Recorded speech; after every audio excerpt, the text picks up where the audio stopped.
Well, good evening, everybody.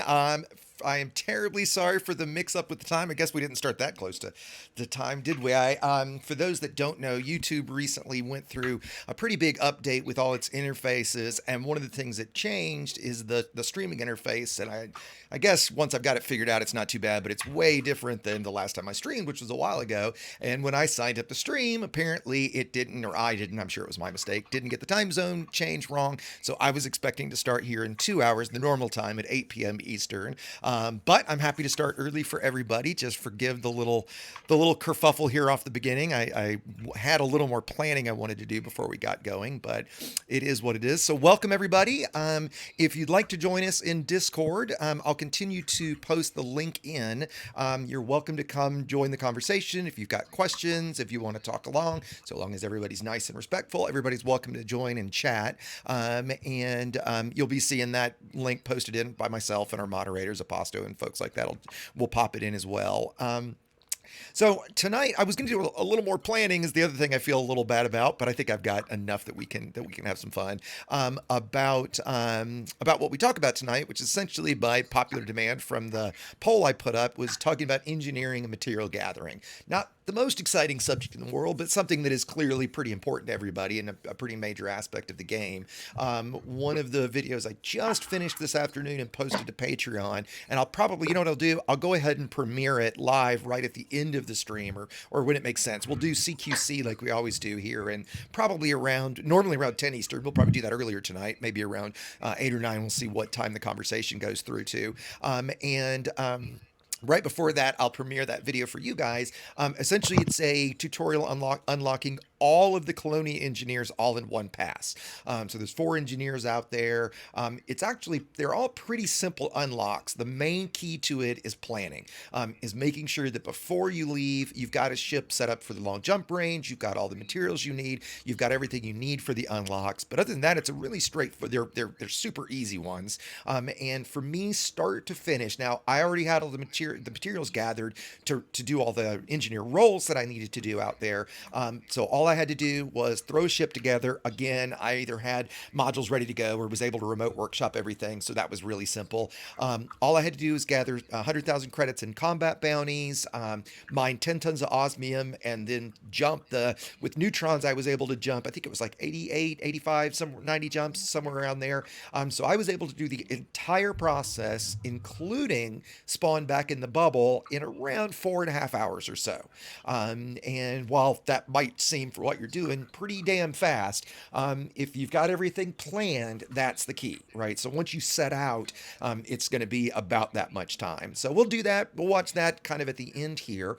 That's why I'm sitting where I am in a Sidewinder, because I use something that many of you guys might not know about, which is the fast travel method, to get back. And what I mean by that is you can, if you're out in Colonia, for example, and you want to just essentially instantly get back, if you take the ship you jumped out in, I'm guessing that's engineered, should be, store that, buy a stock Sidewinder, and you can get that all over the place in Colonia.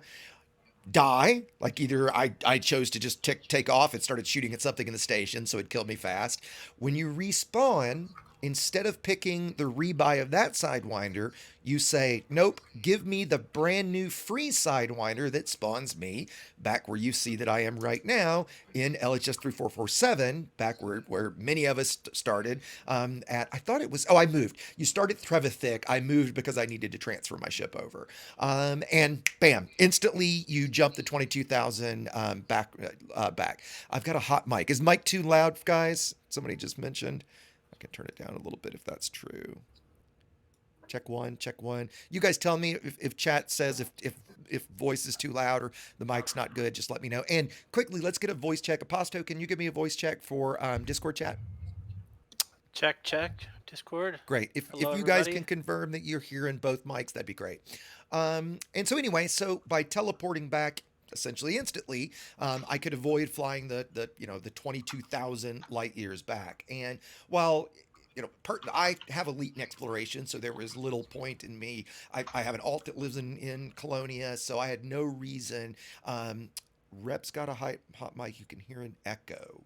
Um, maybe Oh, Rep, I'll if you put can. myself on push to Yeah, talk. that'd be Sorry. great. That'd be great. And so, while if you don't have Exploration Elite, or if you've never been to Colonia, you definitely should spend some time out there. It's a really really beautiful region space.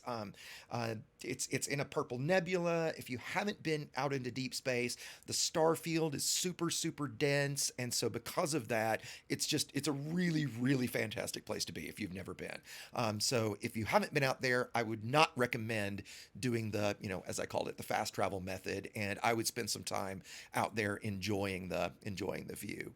I'm trying to get my windows set up here so I can see chat. Okay, there we go. So, tonight we'll talk about a few things with engineering. We'll talk about material gathering, kind of the best methods. I'm guessing a lot of you, and if you haven't, I'll grab the link for it here in a second, should go check out the video I did recently on, material gathering.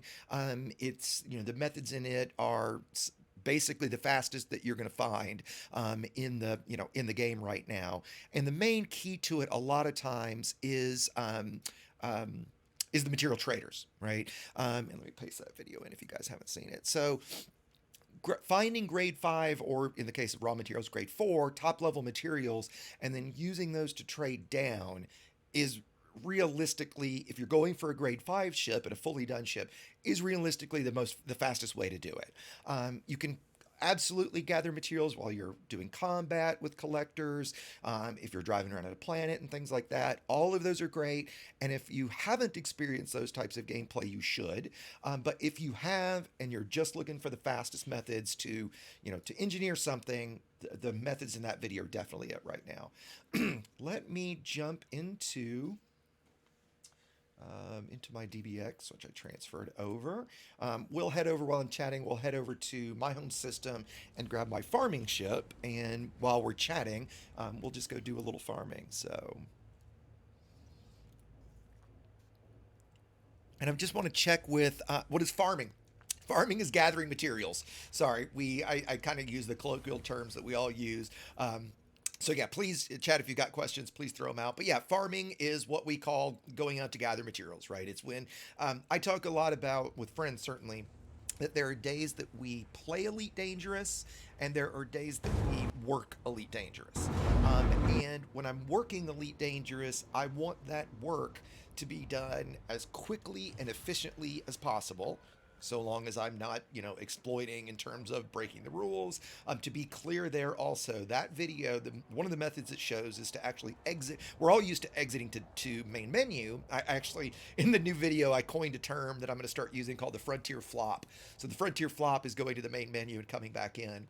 And so in that method, we actually exit the game to desktop and log back into the game. Before I made the video, I opened a ticket with Frontier Support to confirm, because I couldn't find anything, that there's nothing in the terms of service that prevents you from exiting the game and restarting it for the express reason of having materials respawn. And they confirmed it is not an exploit, it does not break the terms of service, and they would not take action against a player for that. So whether they change that in the future, in terms of the game, we'll see. But I felt it was too strong of a method to let everybody go. And Dunkel's mentioning, yeah, the one of the things I wish I had updated before I put the video out is, since I first discovered the systems and started farming it and have done it over and over again, there's been an additional antimony site farmed. I added that to the description of the video, or if I didn't, somebody tell me and I will, because I think if I'm right, it saves you a jump. Dunkel, you're in chat. Is that you're in voice? Is that right? Dunkel. Oh, mic was not on. Oh, no problem, no problem. Am I right that if you do the antimony system, the kind of the new antimony system, that saves you one system to jump to? Is that right?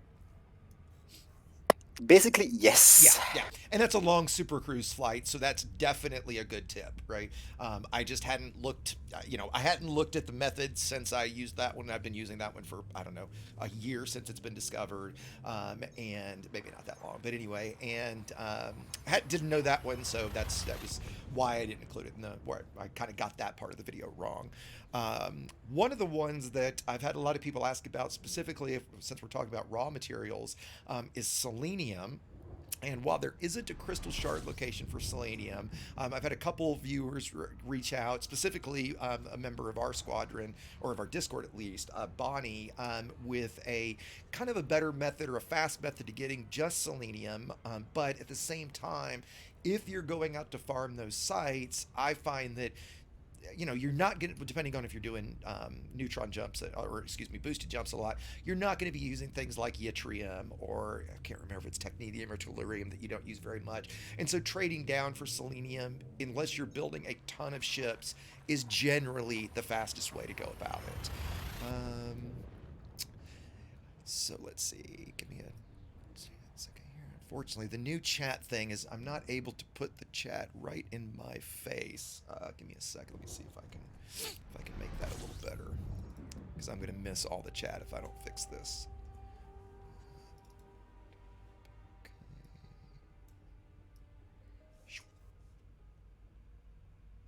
Of course, Put that over there. you could always go old school and drive your buggy around. Yeah, you definitely can, right? That have high selenium. And Aposto, if you, I don't know if it's me or you, but your mic's really quiet right now. Oh, mic check. Is this better? There you go. That's much better. Yeah, that's much better.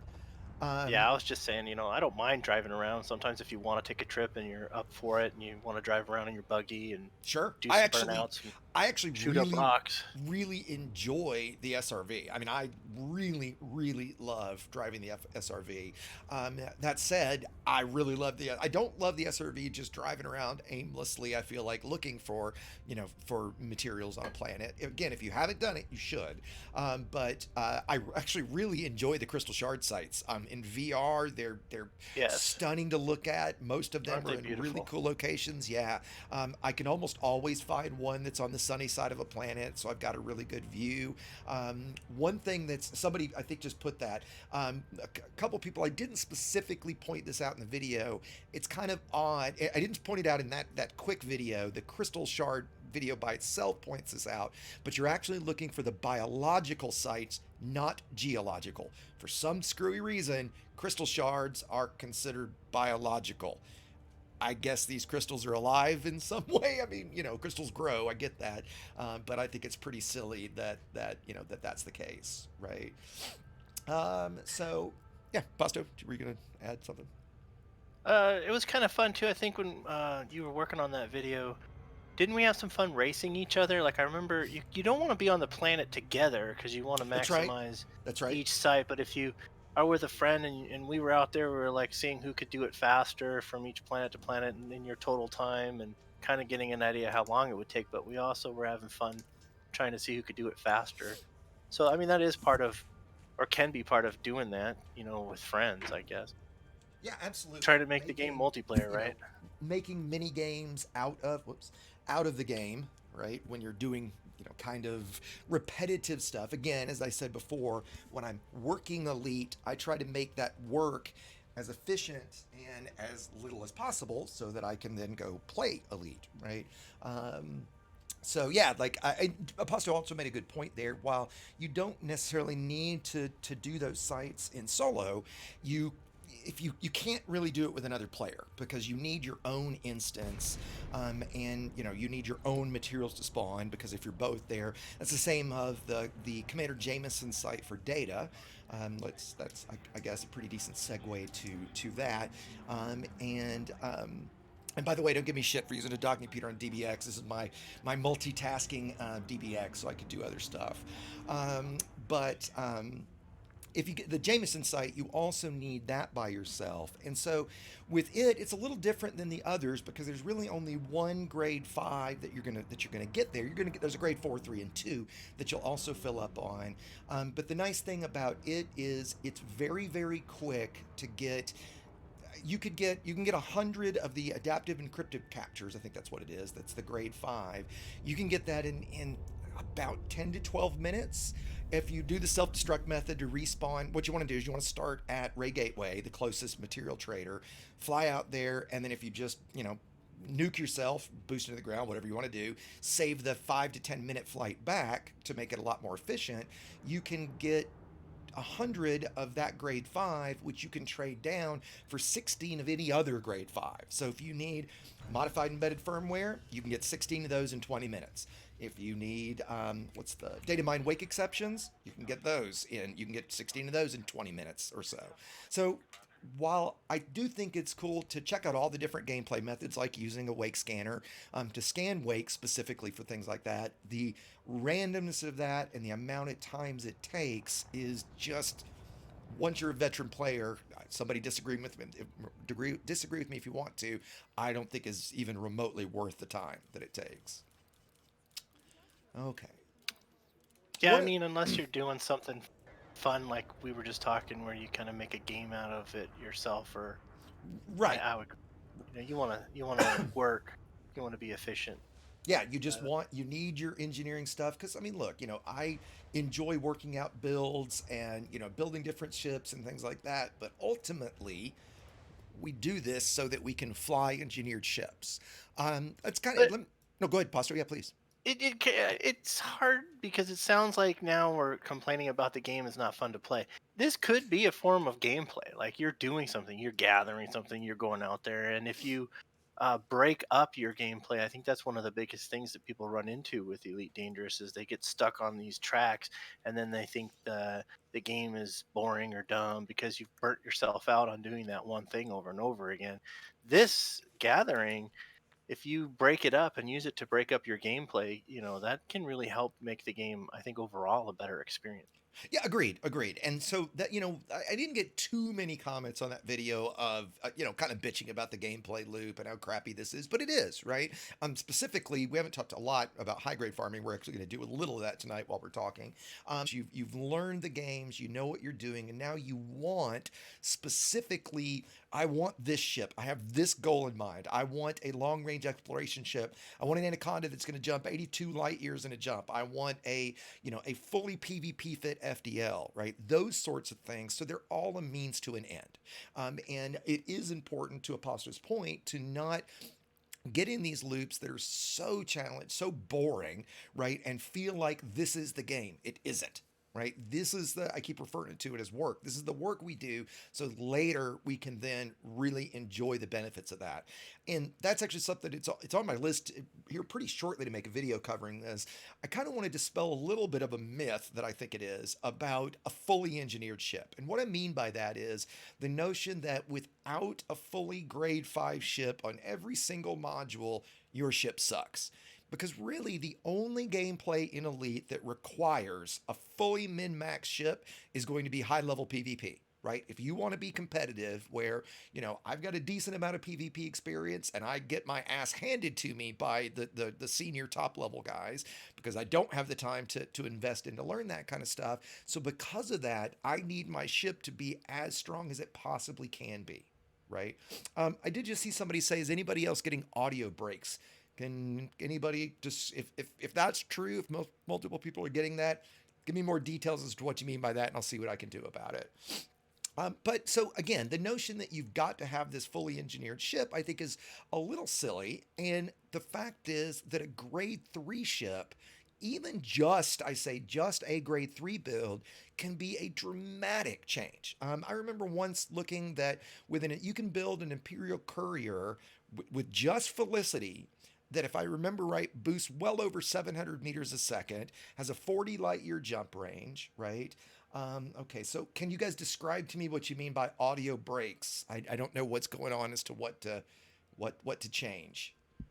I just cut out for a brief instance. A couple people on Twitch said everything was fine. I don't know that there's much I can do about it at this point, guys. So if it's so horrible that I need to stop the stream and restart with a new URL, tell me. But I think at this point, that's my only option. Okay, so I'm guessing it's just kind of internet stuff. All right, a lot of people are saying everything's fine. So I'm guessing the few that are having it, maybe refresh and see if that's any better. Discord, are you guys hearing any odd audio breaks from me? No, you're good, man. Okay. Yeah, you're good. YouTube's about 30 seconds behind, though. Okay, that's not uncommon with YouTube. You know what? Right. I actually want to say that maybe I don't think I can change it right Yeah, now. I've been monitoring the audio in the background. Other than Twitch always seems to be a little bit ahead anyway. Yeah. Twitch is things seems usually fine. Yeah, I haven't seen any problem. I'm guessing you'll get the better quality on YouTube, but I mean, either one is obviously fine to view. So anyway, so like I said, if you're new to all this, start going to start small. And I've got an unlock video for every single engineer. If you haven't unlocked any of the engineers, you want to start with Felicity Farseer right off the bat. It's going to be Todd the Blaster. He's going to do multi cannons, rail guns, a bunch of other stuff like frag cannons and regular cannons. Then you're going to get the Dweller, who's going to give you distributors. Then you'll get Elvira Martuk, which is going to give you shield generators to grade 3. Is that right, guys? I think because only Lee Chung goes to grade 5.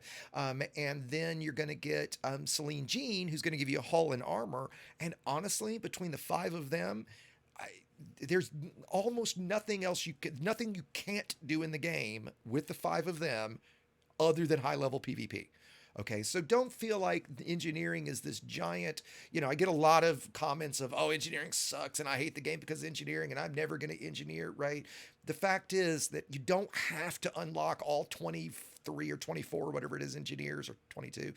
You don't have to max out every module. You don't have to do that, right? Those of us that have thousands of hours in the game, right, that gives us something. And the fact is, again, somebody in chat disagree with me if you do, but really engineering is the in-game content, and by far, maybe you'd argue BGS can be, if you're into player faction stuff, as deep, but it's one of the deepest aspects of the game, right? Because the number of combinations of builds that you can put together it's damn near limitless. Right. So let's now look at, as we talk about a little bit of the gathering farming methods, let's talk quickly through the different builds that you would want for that, right? Because starting out with the right ship for everything that you're going to do is key in Elite. Okay. For the crystal shards, we're obviously not going to do that tonight because that's such a long trip. For that, you want a DBX. And the reason I say you want a DBX is you're going to get a 70 plus light year jump range if it's engineered, and you have a Guardian FSD booster. And actually, let me mention that really quickly. If anybody's playing the game and you've got more than 100 hours, maybe 200 hours, you're in that range or higher, and you have not yet unlocked the Guardian FSD booster, go do it. Practically make it the next thing you do. It takes about 90 minutes tops. It's actually really rather fun the first time you do it. And it gives you a module that you can outfit and just buy. And it comes in class 1 through 5.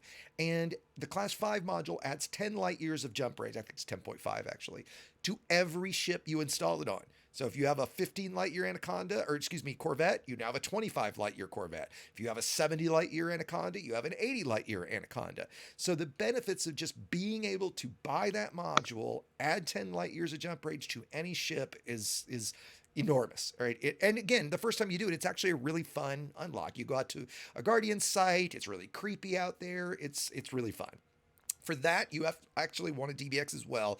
Anything where you want to land on a planet and use your SRV, I am always going to recommend a DBX. They've got great cockpits. They're relatively fast. 480 or so is their boost when fully maxed. They've got up to a 72, 73 light year jump range with an SRV. They're phenomenal for that kind of stuff. So a lot of times I've gotten comments on that video where they've taken, and yeah, the point that somebody just made in Twitch, can land anywhere. And that is the main key, right? I've seen people bitch on videos on that video before, like, oh, well, you should have told me, but I went out here in an Anaconda and I had to park 10, 15 kilometers away. And I'm like, dude, there's a reason I included a build to a DBX, and you see me in maybe an Asp Explorer too, or a DBX in the video, because that's the ship you want to land on planets. Now, if we talk about farming, where we're going to be doing specifically high grade farming, which is boring as hell. I usually put on a movie, talk with a buddy, something like that. Elite. The only game where you have to entertain yourself while you play. I use a Crate Phantom. You're going to get a good jump range. As you see here, laden, when I've got a full boat of limpets, I've got a 37 light year jump range, and we're not going to be jumping around too terribly much for this. So that's more than enough. And the key that you want are collector limpets. Okay? You don't want to have to manually scoop if you're spending time farming. If you're just out and about, by the way, if you're out and about and you see a high grade, unless you don't have the time to go get it, go get whatever's in it. Even if you don't like loop farm it, just go drop it and grab whatever's in it. It's going to be worth your time unless you happen to be maxed out. For that, sure. If you just have a ship that doesn't have a collector and you're just going to scoop, yeah, go ahead, just scoop, right? But if you're purposely going to farm, the thing I love about the Phantom is I can get, as you see here, 128 tons of limpets. I can have 4 active collectors. Let me point out the reason I'm using B class collectors here over A class is they have a longer range. A class has a longer lifespan, but I don't need a long lifespan for this. I'm going to drop in, let my collectors go. They're going to pick up the maybe 6 or 7 materials. Usually it's 4 or 5. And that's it. So I don't need lifespan. I need maximum range on them so that I can just park in one spot and let them kind of, jump, right? Can't see the jump rates through the overlay. Sorry, guys. Yeah, okay. So yeah, it's 37.4 in this build with a max of 52.8 if I'm empty of limpets. Sorry about that. So having B-class collectors makes a lot more sense. You can see here I've got them engineered with lightweight. Certainly if an NPC were to grab me, and maybe even if a player grabs me. I generally run these. I don't think I have E-rated boosters on this one. Let me look. Yeah, I don't have any on here right now, but usually I'll run E-rated heavy-duty shield boosters because you can get a huge boost out of those with very little weight. They fully engineered heavy-duty. They're only 2 tons each versus an A class is 14 tons. So if you don't want to screw your jump range, like my DBX, I'm not going to call it ungankable, but it's been nabbed several times and never died so far. So let's see. So, okay, back to that really quickly. Oh, Mango, thanks for the little donation there, buddy. I greatly appreciate it. You should join us in chat if you're not in here, man. Mango just dropped a little donation on YouTube. For farming, Mango. Definitely, that was rep, Mango.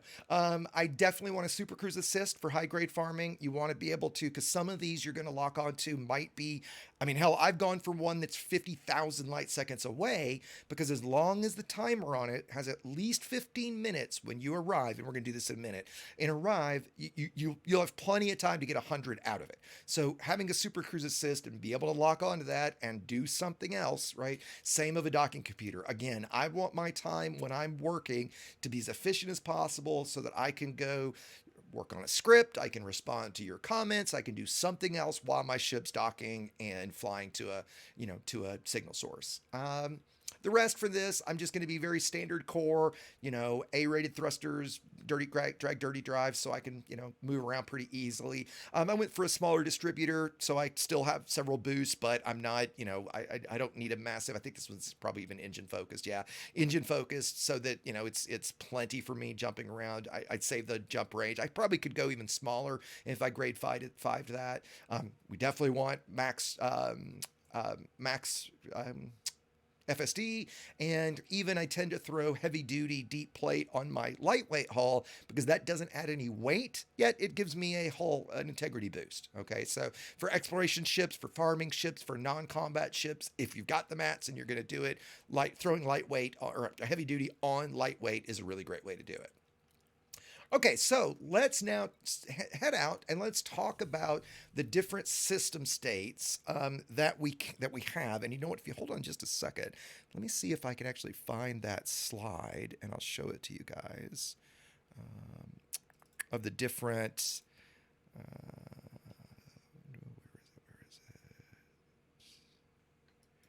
is it? Of the different sites and the materials.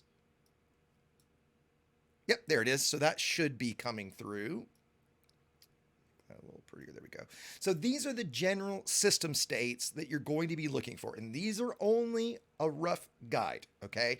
You can jump into a Federation election and get, you might get military, and you're not going to get military grades, I'll say that. You might get proto-heats, right? So there's different things that happen, but these are generally the best rules to look for. These are in that farming video. They're also in the description for it. So these are the general rules. So the easiest ones to get by far are core dynamic composites and imperial shielding.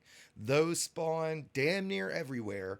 Things like military supercaps and pharmaceutical isolators specifically, and improvised components can be damn near impossible to find. Okay, so if you only need 9, if you're going to do one ship, generally, if you got an Endurance grade 5, you're going to need 9 rolls to max something out. Okay, so if you're just maxing out a single ship and you need 9 pharmaceutical isolators, Go find an Imperial Shielding or a Core Dynamics, grab 100 of those real quick, go trade down, and you'll have 16 Pharma Isolators. Okay, so really the only time I specifically go farm something like Pharma Isolators or Military Supercaps is if I'm just out farming, chatting with the buddies, watching a movie, and I'm just going to max out everything so then later I could just build whatever I want. Okay, so that's kind of the only reason I go for those specific ones. So now, how do we find something like Imperial Shielding? Well, we want Imperial, Election, or none state systems. The best way to do that, let me pull up another browser window here real quick, is the very popular eddb.io. So let me throw that up on the screen.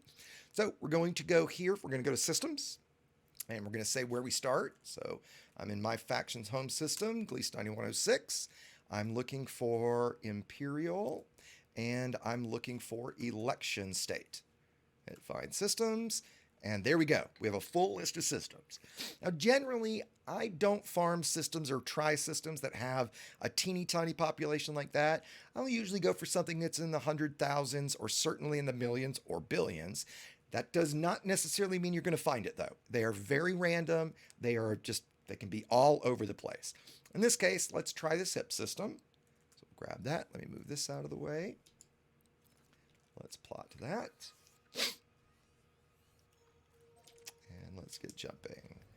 So that's going to be 3 jumps.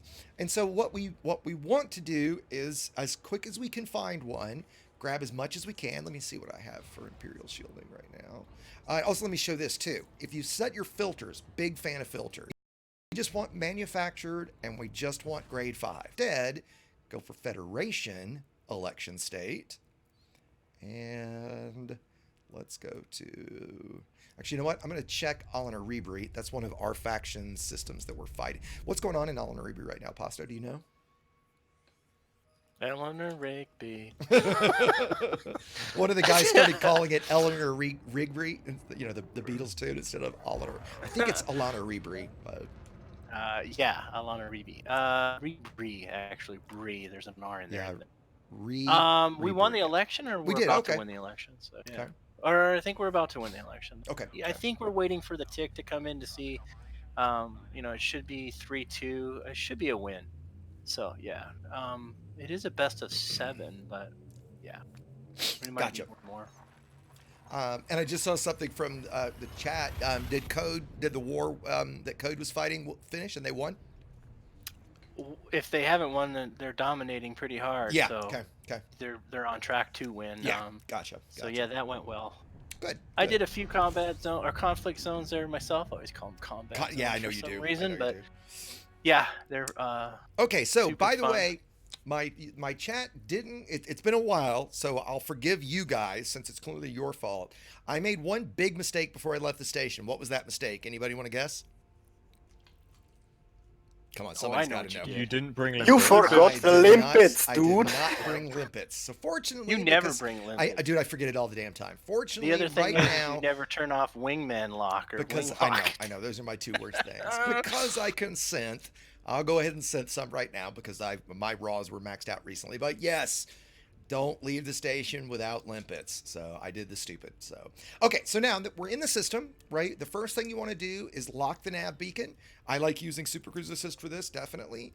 Let's head on out to the nav beacon. And the reason, there's 2 ways you could do this. You could use the for fuck's sake scanner. I mean, the FSSSS scanner. You could use that and resolve all of them.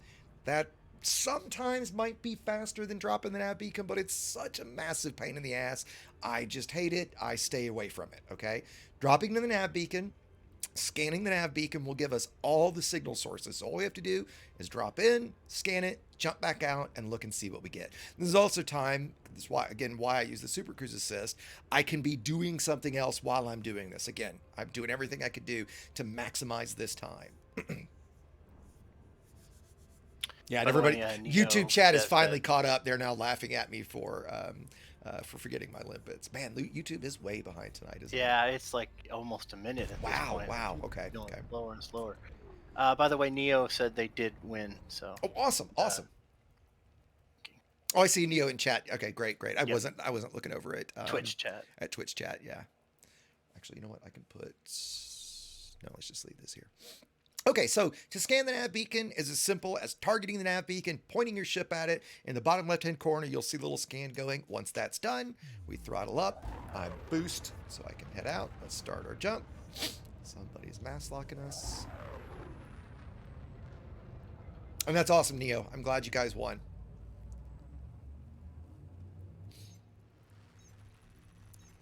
Ah, Neo's in a super secret alt account. Okay, so once we jump back to Super Cruise, we're going to look at our panel over here. I'm going to filter it for just signal sources to make this easy. And look at that. We got one right off the bat. Actually got two. I've seen as many as 5 in a system before.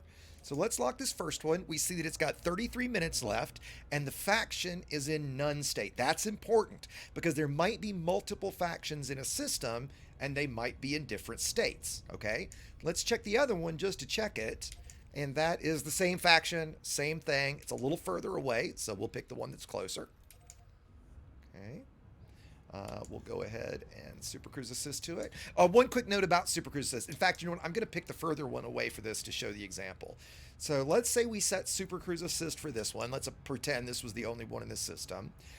If you set Super Cruise Assist right off the bat, immediately your throttle's going to go to 75%. And you're going to sit at 75% the whole time you fly there, which is going to take a lot longer than as if you deactivate Super Cruise Assist. Notice how much faster I'm going now, and activate it much, much closer to when you're actually at the target. Okay.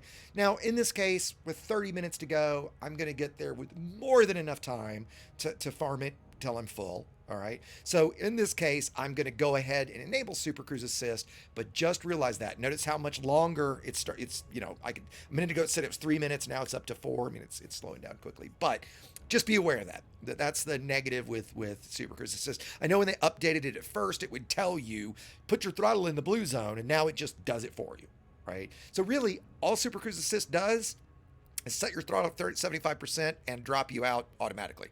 Which, okay, I mean, you know, that's, in this case, it's nice because I can literally go 0 throttle, go do something else, and when I hear my ship drop, I don't have to rush back over and throttle down and all that kind of stuff. I can just go back over and I'm good to go, right?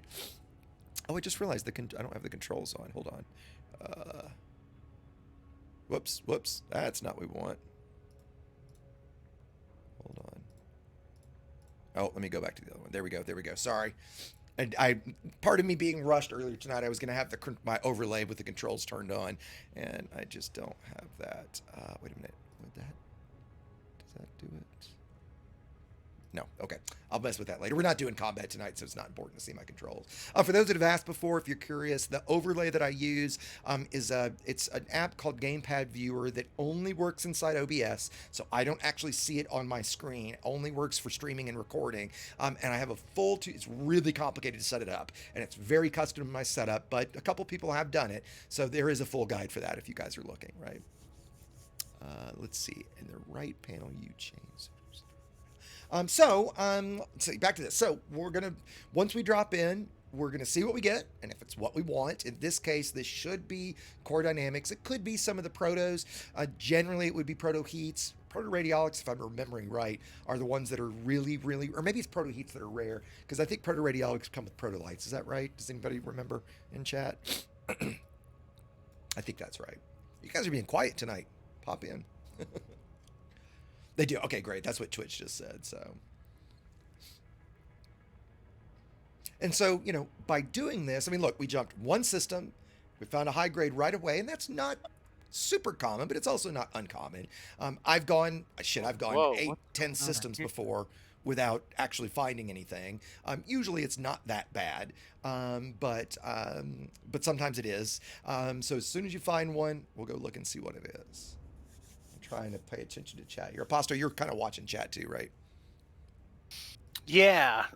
You can control the throttle through the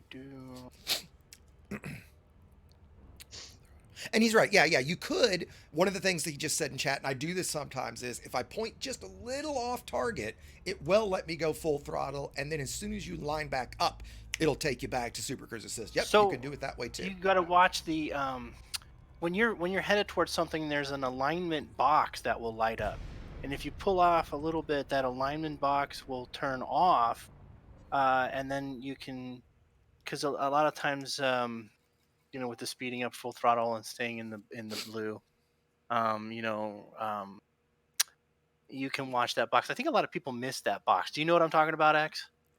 The Yep. alignment. Yep. Yeah. So, okay, now that we've dropped in, forgive me, I'm getting over a little bit of a flu, so my voice is a little funky. As soon as we drop in, we'll target something, see what we get. We can look over at our contacts panel and see what we got. Well, it's pretty rare that you only get 3 with Core Dynamics. Usually you get 5 or 6 of these. You'll get 2 or 3 Core Dynamics and 2 or 3 proprietaries. You don't want to have anything targeted when you fire out your limpets. If you have something targeted and you fire a limpet, it will go get that one thing, bring it back, and the limpet will die. And that's not what we want. We want the limpet to stay out and collect everything and continue. So right now I have the ability to fire 4 limpets. Well, there's only 3 out here, so I don't want to waste one. In this case, I'm not going to waste any since I stupidly forgot my limpet. So I'm going to fire a single limpet, open my cargo hold, and I usually throttle up a little bit, nice and slow, so my ship just kind of, and now I go do something else, right? And I just let it, while I'm working on something else, answering a comment, whatever, I might get kind of in the middle like this and then throttle down just to kind of, again, make it go the fastest. We'll let it pick up all 3 of these. I'm guessing everybody knows you can exclude things. So if you were full of something, or if you didn't want it to pick up proprietaries, whatever it might be, you can easily exclude. Excluding things when you're laser mining, or in one of the methods in the Colonia Unlock video is a really, really important thing to know how to do. Okay, so now we've collected everything. Now we get to do the full Frontier flop, which is exit to desktop, not just to main menu. Again, I opened a ticket with support about this to clarify that this in no way violates the terms of service. Cheater. You're a cheater. By the way, Donkey. Exploit! Sure. Bunky, sorry. Dunkel. Dunkel. This is Bunky Chule. Oh, somebody else. Oh, I missed it. Sorry. Commander Bunky Chule.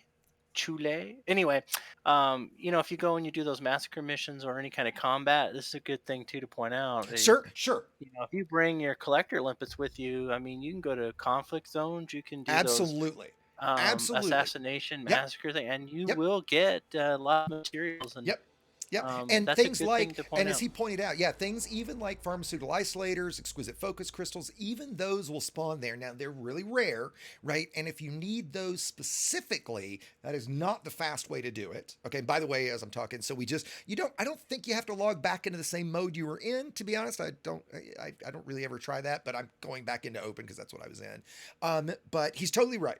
The negative to that is you've got to fly around with your cargo hatch open while you're doing combat, which if you're in a big ship isn't that big a deal.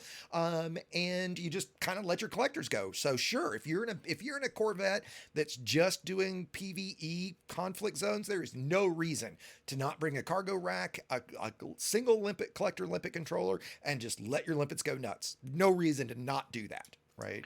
And if you need just a few things, right, and you're not trying to max out a full ship and you just want to kind of build your stuff up as you go, absolutely. There's absolutely nothing wrong with doing it that way. I used to do this for fun anyway. It's not the most efficient, and I haven't tested it in a long time, but if you find like threat level 5 or higher, you can drop in and they'll usually give you anacondas, and anacondas will drop grade 5s. Yep. Well, and the pirate activity beacons is another good place for those. Right, for those, and that's what he was pointing out. Okay, gotcha. Yeah, okay, so the next step of this is, as you notice, I've got my FSD charged, but I'm not going to throttle up. I want to be at 0 throttle when I enter Super Cruise, so all I'm going to do is boost. All right, so that boost is going to give me enough speed to jump. Again, I'm still at 0 throttle, so that now when I spawn back in, look at that. There's an unknown signal source right next to me. It's actually usually behind me. Every now and then you get lucky and it's in front of you. So had I been throttled up, I would now be 5 or 10 or 20 light seconds away. So now I just throttle up a bit. I get 500-600 kilometers away. I throttle back down. I pull back to loop. I'm waiting till it gets back in front.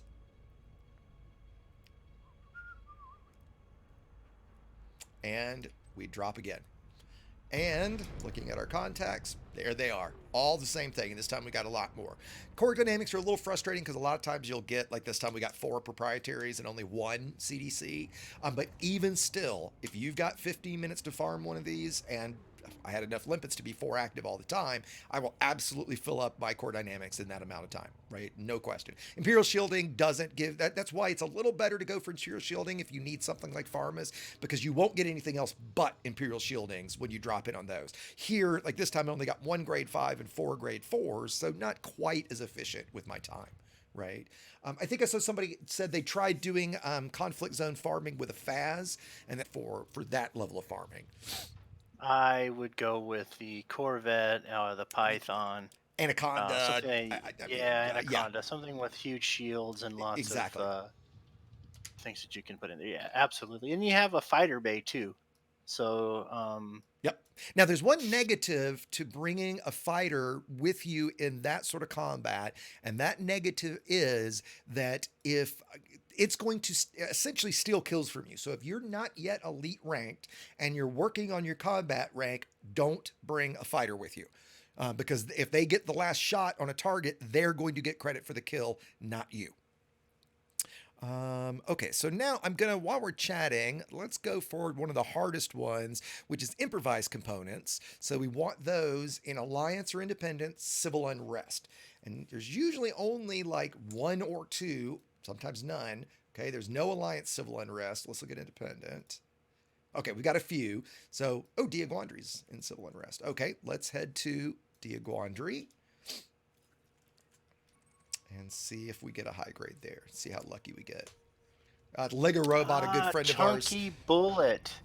Chunky Bullet. He just was messing his name up. Oh, I see it now. Bunky Chulet, Chunky Bullet. I got it. I got it. Well, I'm glad you got a laugh out of that chunky. We did too.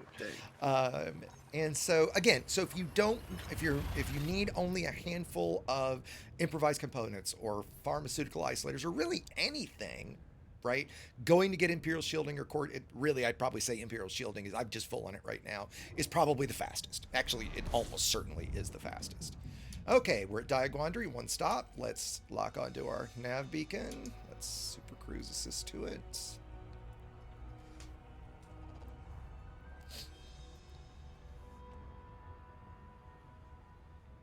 And I've been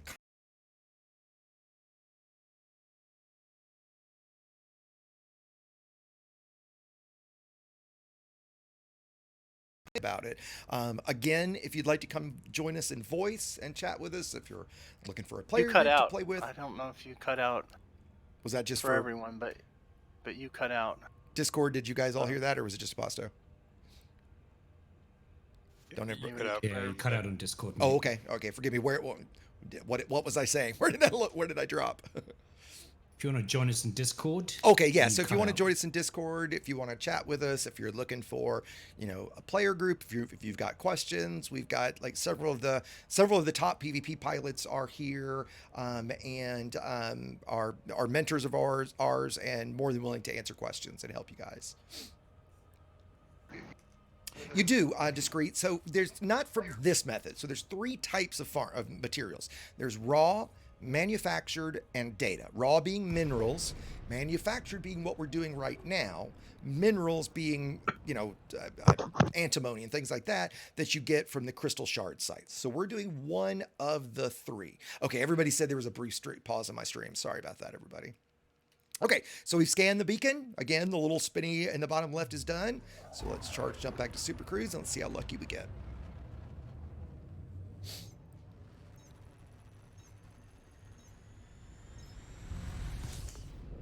And look at that, we got a high grade. So let's look, and it is on Civil Unrest. We're gonna get the mythical improvised components. Lego Robot was convinced these don't actually exist in the game. Okay, so I'm going to use the method that we talked about a second ago and just go a little offline, right? So now I can stay at full throttle. And for those that don't know, the 7-second 75% trick, whenever you're flying towards something, if you want to avoid the loop of shame and you're not using a Super Cruise Assist module, which most ships you're probably not, certainly a combat ship you wouldn't, when you see the time, not the distance, but the time. We're at 1 minute 1 minute 59. You're watching that. When you see it hit 7 seconds, technically you can wait as low as 6, but I like to do it at 7 so I don't miss it. At 7 seconds, have something bound to 75% forward throttle, or you can do it manually, but it's easier just to have something bound, and hit that 75%. And if you do that at that time, you will slow down. In fact, I'll do it. Let me turn off Super Cruise Assist, and I'll just, whoops, wrong thing. Let me just turn it off. Okay, so if I'm watching for that 7 seconds, as soon as I hit 7 seconds, I'm going to hit 75%. And that's going to give me the proper deceleration curve to be able to drop in the correct time. So 7 seconds, there's 75%. And now in a moment, it's going to say,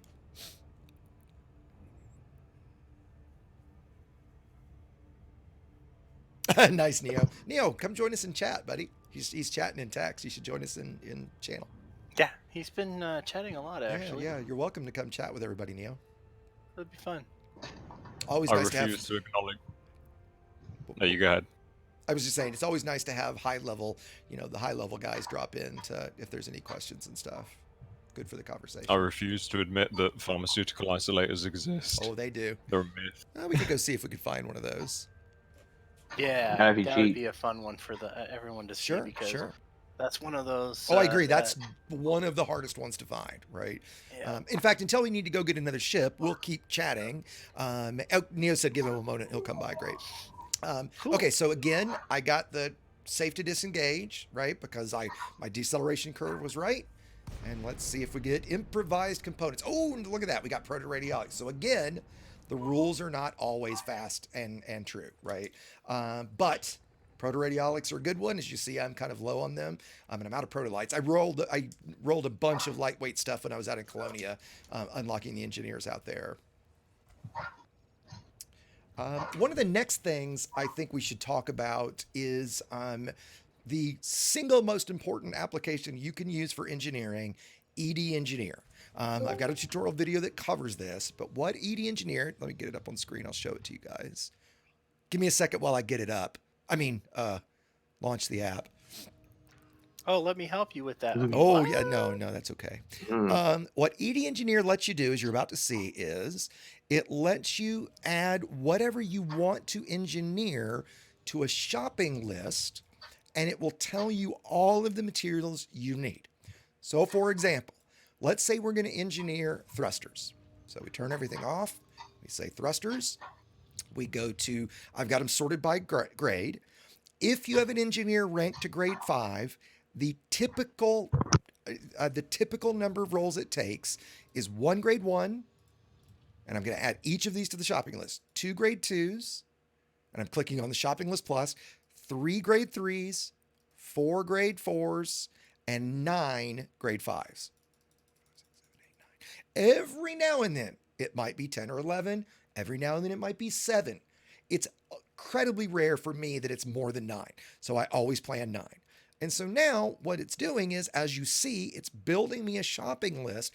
And what's great about this, as opposed to you just going and looking, is if 2 blueprints use the same material, it's going to count that twice. So for example, let's do, I'm trying to think of something else. Let me look and see configurable components. I've got a lot of stuff right now, so I'm probably not proto light. I'm out of lightweight stuff right now. So if we go to life support and we say grade 5 lightweight, 1, 2, 3, 4, 5, 6, 7, 8, 9, 1, 2, 3, 4, 2, 3, 2, 1. Okay, and so now I am short 7 protolights. Okay, well, what's interesting about this too, if it's in this light orange font, it's telling me, I think it should expand, that I have enough of other materials to trade for protolights. So while I don't have them right now, I don't necessarily have to go farm them. If it goes, I can't remember what the color looks like if you don't, let me just add a ton. See if I can get past it. There we go. So now I cannot trade for proto-radiolics. I don't have enough of any other materials, or any single material, to be able to trade for that. Okay? Now, let's take this one step further. Let's say you're working on a build in Coriolis. And if somebody, Aposto, if you could maybe find a link to ED Engineer and paste it in chat, that'd be awesome, if you don't mind. I'll try. For those that don't know Coriolis, Coriolis is there's ED Shipyard and Coriolis. I'll admit Coriolis is my favorite. This is a ship building tool. It's what I put all my links to my builds. If I give a video, build in a video, and you can save all your different builds. So let's look at a Meta FDL. Okay, this is just a pretty straightforward Meta FDL ship. You can choose all your modules. You can set all the different blueprints in engineering for all of the different modules. It'll give you all the stats of what you're going to get about that. I don't think there's anybody late game, certainly in the PvP community, that does engineering without first building it in Coriolis. I mean, I certainly don't. Aposto, do you ever do that and not use Coriolis? No. Yeah, I mean, maybe no, I ED would go- Shipyard, like I said. I mean, that you can use that one as Yeah. well, right? But yeah, I always spec it out here because you can also see things like if I scroll down here, what my power is going to be. Okay, and this one I haven't done my power priorities, but if I go through and set my power priorities the way that I do it, I also have a tutorial explaining power priorities, how they work, why you should set them, all that kind of stuff, and they are very important. Let's see. Okay, so now I can see that I have enough for everything except when I deploy my hard points, my interdictor will shut down. Well, so fucking what? I can't use my interdictor when I'm dropped anyway, so perfect. So I can see that I'm at power. I can also see here that power group 1 is below 40%. The key there, guys, is if your power plant malfunctions, it will drop to 40% of its output. So if I had everything on group 1, and I was only using 90% of my, thank you, Pasto, and I was only using 90% of my total power, but I had a power plant malfunction, everything shuts off, okay? In this case, I can even look and say, well, you know what? Let's go ahead and put my weapons on group 1, because then that way, even if my power plant malfunctions, I still have all my weapons. And look at that. I am still I'm just over the 40% mark. So I'd probably take, I don't know, just for quickness, I'll just take the huge one and turn that off in a different power group. So I'm still good to go. That's pretty key. You could use whatever you want here. Generally, you're not going to have your shields on number 1 because your power plant's not going to malfunction if your shields are up. So there's no reason to have it on number 1. In the video that I have about Power Manager explains the way that I think about it, the different groups I put them in. I put my critical systems in 1, thrusters, life support sensors. I put my defensive systems in 2. I put my weapons and distributor in 3. I put my FSD and guardian booster in 4, and then everything else goes in 5, like my interdictor or SRV or docking computer. All those things would go in 5. Okay, the next thing I want to show you guys about this, the reason I went here was, if we go into ED Engineer, and you can't see this, you do it on the little system tray icon, you can launch a local API, a little local server for it. And so if I click this button right here, it will give me a full list of the materials needed. Oh, and I should point out as if it wasn't obvious a second ago, ED Engineer knows about everything that's in my ship. That's the key. Okay, so here I can say I want to roll this many rolls for each of the grades, and I say export to this commander, and I hit export, and now let's switch over to ED Engineer, and look at that. I now have this huge shopping list for every single blueprint and experimental and every single thing I'm going to need to build that ship. I'm letting that sink in for a minute because I jokingly say this a lot. If you're doing engineering and you're not using ED Engineer, in my opinion, you're doing it wrong. Because this, to be able to plan everything. You can stress this all you want, because this is a very, very huge thing to do, everyone. Like, you guys have to. it's. I mean, I suppose you could just go around gathering things, and if you're maxed out, sure. Well, another way, let me show another thing. You can also, to a small degree, do this on Inara, right? If you're using the ED Market connector, you have that connected to Inara, it will also log everything in Inara. It's nowhere near this interface. You can't just take the build from Coriolis, export it straight into ED Engineer, and instantly see everything you're missing. It just doesn't work that way. You can make a shopping list, I suppose. You can. Keep track on your in your head, or if you wrote it down or something. Yep. And you could use Inara to do this, but there's no one-stop automated system. This a shop, yeah. right? This Yep. is the way to do a shopping list, and it certainly helps the frustration of it all. I couldn't But agree more. Yep. unless you're gonna max out on everything and then you have it, like okay, And that's right. If you're maxed out on everything, and lately, to be honest, because I've been going and just maxing everything out and going to the trader and trading down, we're going to talk about that in a second. I have to use ED Engineer, right? Only when I know that I'm completely full, and even then, I'm going to double check it because why get there and screw myself? Okay, so it's if you ask And me, when and you're here's first starting out too, like I remember part of the way that I used to make a shopping list was to go and try to do it and then find out what I didn't need. Mhm. And that was frustrating. But you That's can right. do that though, That's I right. suppose, You can, right? Because the important thing is if you've got whatever you're going to roll, and we're going to talk about this in a second. Well, I'll talk about it now. Pinned. And a pin blueprint is when you're at an engineer base, you can take any single blueprint. So overcharge multi-cannons, long range rails, one thing that engineer does, and you can pin it so that you can do what's called remote workshop, and you can roll any module anytime at any station that has outfitting. It's a fantastic feature. There's one thing it doesn't do. Actually, I guess two things. Fun One fact, is, Inara doesn't need the ED market connector. It has access to does Frontier that, API. that never works for me. I get bugged that all the time, Dunkel. You're right, it Ah, does. for me, works fine. Okay, so it never works for me. Every time I do the import Frontier data, I get some kind of error, and I can't keep in our like up to date properly. But fair enough. And you're right, that is fairly new. I do forget about that, right? I still would use ED Engineer if only because the integration with Coriolis is so great, right?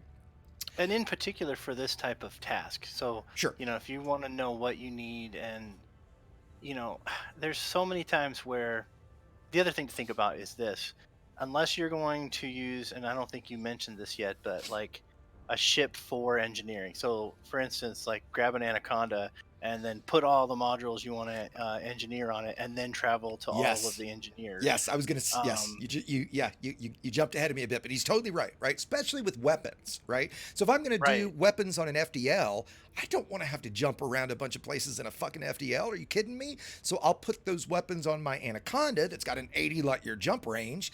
Then I'll take it to go, and even depending on the module sizes, you could do your thrusters that way, or your FSD, or whatever modules you are, and or you jump in an FDL, let's just say for the first time with remote workshop, you can immediately do the distributor, the thrusters, the distributor. I mean, you can do the FSD, you can do so many things. I'll show you that as soon as we land here. There's two things you can't do via remote workshop. The first thing that's key to know is you can only roll so high as you have the engineer unlocked to. So let's say you unlock Felicity, and you don't roll something there to max her to grade 5, because whenever you roll something, the engineer has a grade level. If she's only rolled to grade 2, you can only remotely roll things to grade 2.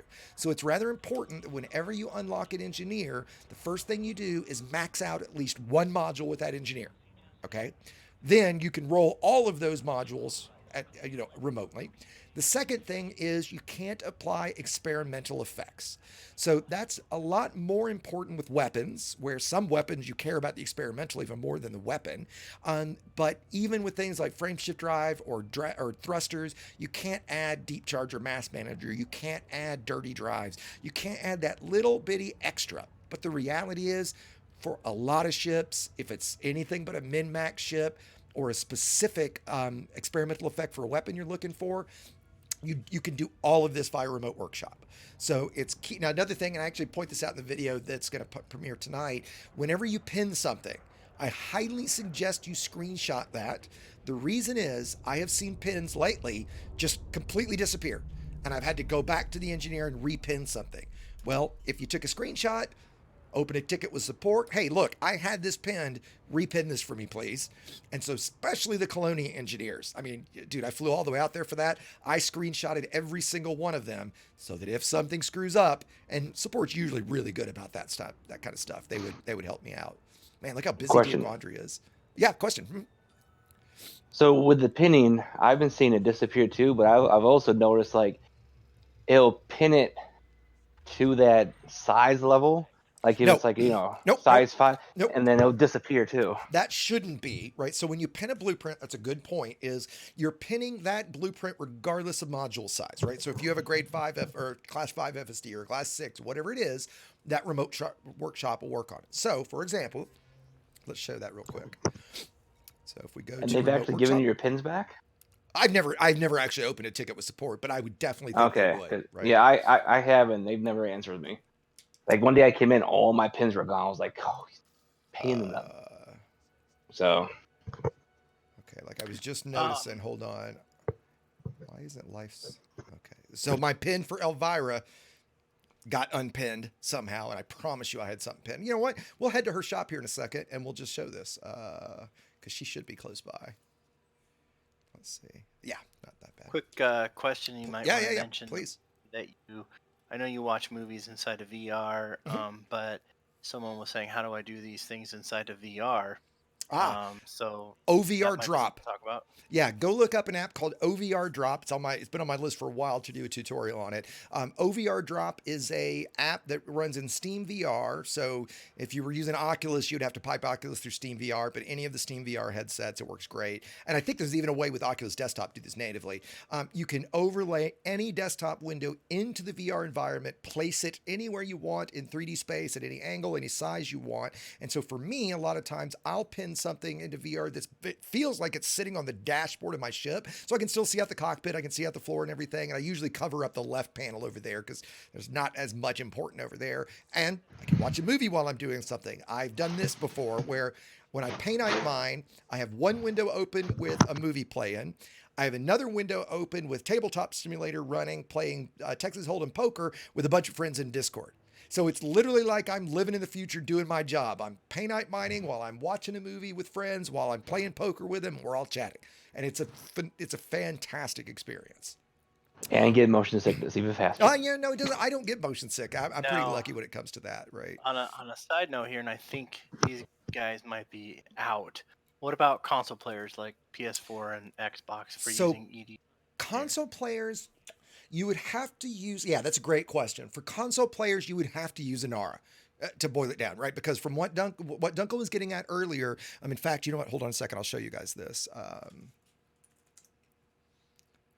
So if we go to, where is it? Do you remember where it is, Dunkel, where you import it?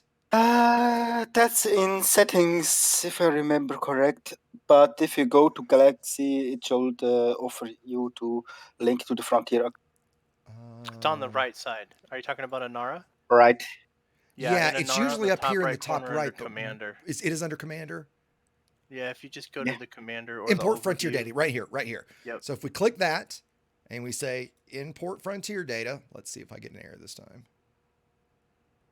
Okay, that time it worked, right? So that should grab all the game journals that it hasn't done, bring them in, and then if I go to engineers and I go to components, or is that where it is?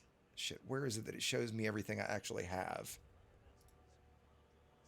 I thought there was a page that would show me. I know there is. I just can't find where it is. Remember where it is. Dunkel, do you remember? You mean the blueprints? That's Not the under blueprints, Galaxy. but showing me what I have. What you have, that's Cargo and under crafting. Commander, Cargo, Cargo and Inventory. Cargo and crafting. Yeah. So under Yeah. your Commander, you'll Cargo see and the crafting. There it is. tab There for it is. cargo There it is. crafting. Thank you. And if you've just imported your Frontier Yeah. data, you'll see blue, Yep, so here we go. red, things Yep, you yep. need, have. Yep. is So here's based on everything what- that's here. Yeah, exactly. Right. So So you you, can make your could make your crafting shopping list. lists. Absolutely. So console guys, this is the way you would do it. And I tell you what, console guys, I will add to my list for you guys because I have definitely kind of, not purposely because I play on PC, but I haven't done a lot of specific content for you guys. I've been meaning to do an Inara video anyway. I'll do a specific one about this exact thing on Inara just for you console players. Okay, so let me go back to showing the material trader real quick. This would be a little easier to do with something like raw materials or manufactured. I happen to see, we're going to go do the Jameson site here in a second, and because I happen to be in Diaguandry, I thought this was a good start for it. But in short, if you're starting a loop like Diaguandry, the first thing I want to do is empty all of my adaptive encryptive captures. Maybe the atypicals, because you're also going to get that there, but you don't get those as fast, so I usually don't mess with those. But you're going to notice the trade across rates kind of suck. It's 6-1, or is it 3-1? Yeah, 6-1. Trading down though is rather fantastic. So I can get 3 grade 4s, 9 grade. Is that what it is? Yeah, 9 grade 3s, 27 grade 2s, or 81 grade 1s from a single grade 5. Okay, so to trade down for stuff, that's why I talked about earlier how it's not necessarily that critical, certainly not to have every module maxed out to grade 5, because I can go get just a few grade 3, grade 4 things, or get a few grade 5 things, trade down for everything else, and build a phenomenal ship with very, very little work. Okay, so for example, right now, I don't really need unusual encryptors, but sure, why not? Let's get rid of, look at that. For 2 of those, I get 162, and I basically just maxed out this grade 1. Here's let me show you another neat little trick for ED Engineer. Let's say we want to know what that is. So unusual encryptors, let me go over here and turn on every blueprint. Okay, and I don't have anything filtered. So yeah, showing everything. Okay, and let's find unusual. Let me ungroup it. I go to groups. And we'll find, what's that, unusual encryptors. There we go. Those are the only 2 blueprints that use that piece of data, period. Now let me turn on synthesis, technology, and unlock. Yep, in the whole game, the only 2 things that use those are those 2 FSD interdictors. Okay, so I didn't really need 281 of those, did I? Because that was kind of a waste, right? But the point I want to make is when you're leaving for a loop like this, if you're going to go out and farm for the express intent of maxing things out, you're not necessarily building a specific ship, or in this case, we only are going to get adaptive encryptive captures. So we have to get rid of, or we want to get rid of all of those to maximize our time. So we trade down until we're done. Now I actually leave a DBX here at Ray Gateway that I use specifically for Jameson. Now I get to throw away the limpets that I paid synth for. That's a little painful. So let's jump in this. And so this has a good jump range. It has an SRV in it.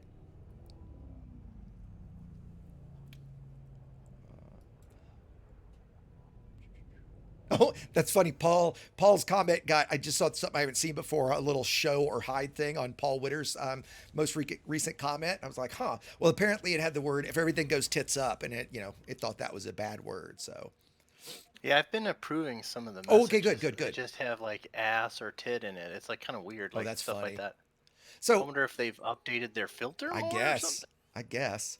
So I keep, as you see, a bunch of bookmarks for all my farming stuff. So let's plot to the Jameson crash site. It should be 2 jumps. Yep, 2 jumps in this ship. Let's see what my jump range in this is. 63 right now. So, pretty decent. It's like, I think it's just over 120 to get there. So we'll go do 1 loop at Jameson. And in this build, you'll notice my distro is very weak. Like I still can't boost yet. I'm probably almost certainly running a class 1 distro in this.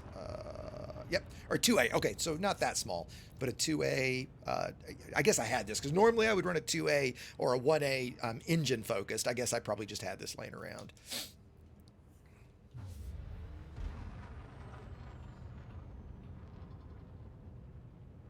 Yep, and somebody just mentioned about sensors. For sensors, generally I recommend people do D-rated, and then because their sensors are hella heavy compared to the other modules, an A-rated, I want to say, somebody can look it up, an A-rated Corvette sensor light or with long range on it is like 350 tons. I mean, it's something absurdly huge.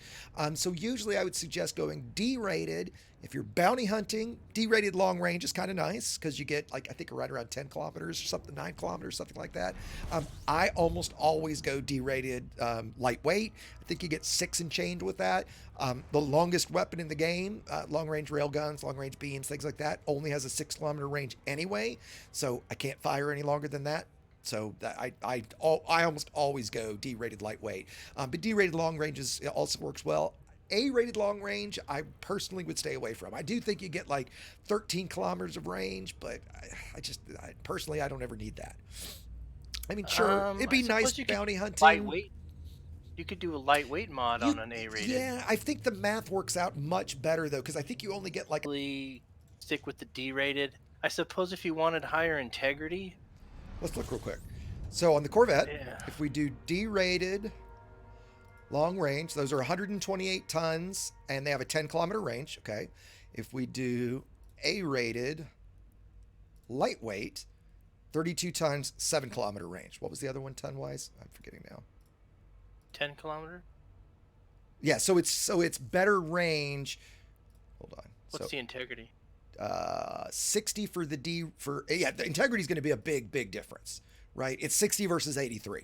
So the integrity is definitely, but bounty hunting, you're not going to use. The other thing to keep in mind is if you're using gimbaled or turreted weapons, doesn't the A-rated sensor give you some sort of bonus there or help you out? I can't remember. Not that I've ever heard.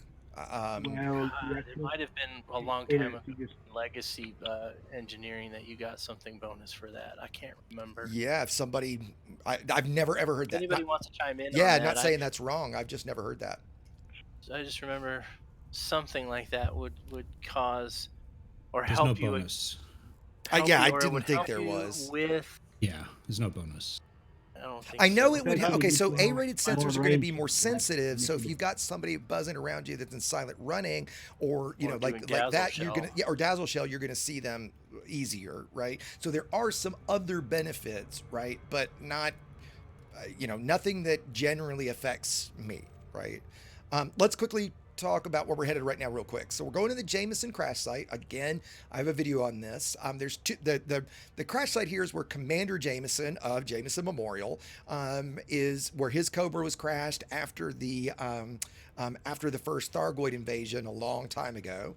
There's 4 data beacons here you scan, and you can get the story of that. In fact, I'll play the first one. I've had a stream before where I've played all 4, and I have a video that plays all 4 of them. If you want to go hear the full story, Pasto, if I can impose on you again, if you happen to want to grab that video so they can go hear them for themselves. But the reason this site is so great is there are 4 comms beacons that we can park in one spot, jump in our turret, and very quickly spin around and hit each one of them one by one to scan very quickly. There's another site that I'm actually on my list to do a video about called the Bug Killer site that has 3 comms beacons, and it also has a couple cargo racks that you can destroy, and they spawn raw materials. So it's nice because you can get both, but I don't really tend to use it because, again, I find that this is a lot more efficient for data. And if I'm doing raw materials, the crystal shards are a lot more efficient. And the crystal shards are something that most commanders are going to do once every several months. I think I maybe hit them once a month or so, depending on how many ships I'm building. So I don't tend to use the Bug Killer site for that reason, but there's nothing wrong with it. It just isn't quite as fast as this site is. And it's a little further away down near down in Pleiades. Everybody should do Bug Killer once. It's really cool from a lore and stand. I tell you what, if you want, we can head there right after we farm this once. I haven't been to it in a really long time. And the Jameson crash site shows because I've used my detailed surface scanner to probe the planet, and then the first time I did fly back to sell my data, because once you sell data, your ship will have it forever. If you just self-destruct yourself, which we're going to do here in a minute, it will not save the data, and you'd have to scan it every time. So you want to fly back at least that first time.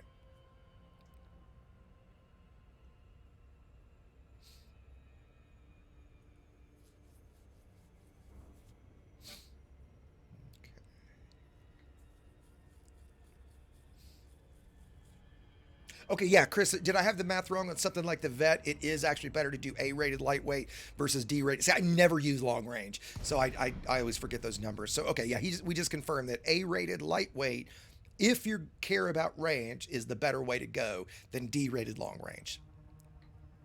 Because, yeah, long range just, I mean, it's crazy what it does to the weight. Thanks, Chris. I appreciate you looking that up.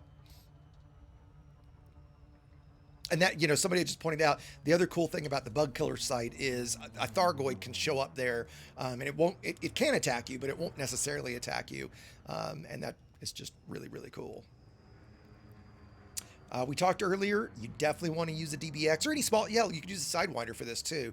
You'll want to use a small class ship for this type of farming, because the landing here is pretty rocky.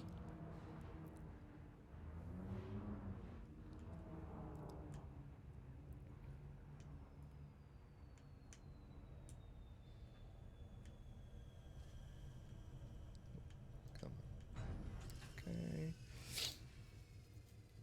And you'll notice because of my power, my SRV was powered off while I was flying, because I've got it on power 5.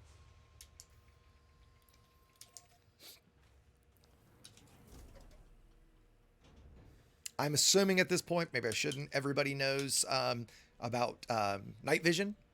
You can bind it to a hotkey. I've got it bound to a hotkey, or you can do it from I think you can do it from over here.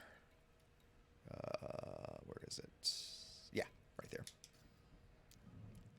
Okay, there's a key spot you want to get to.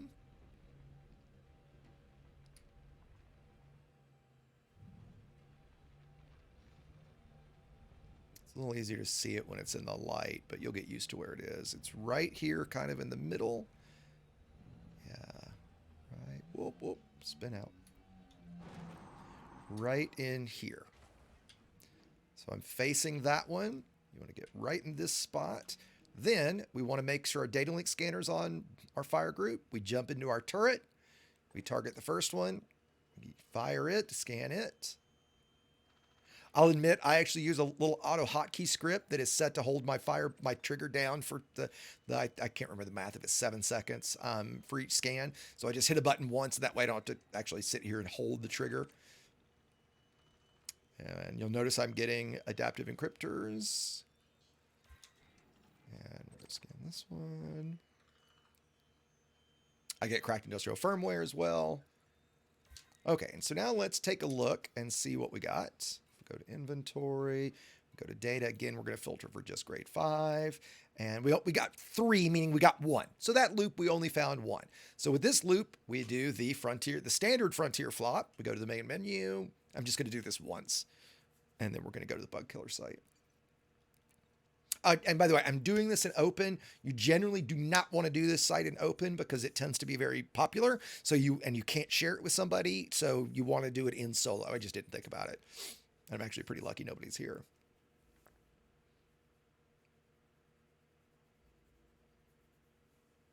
You know, I'm definitely a fan, if you guys, those that know me, of playing in open. I almost always play in open.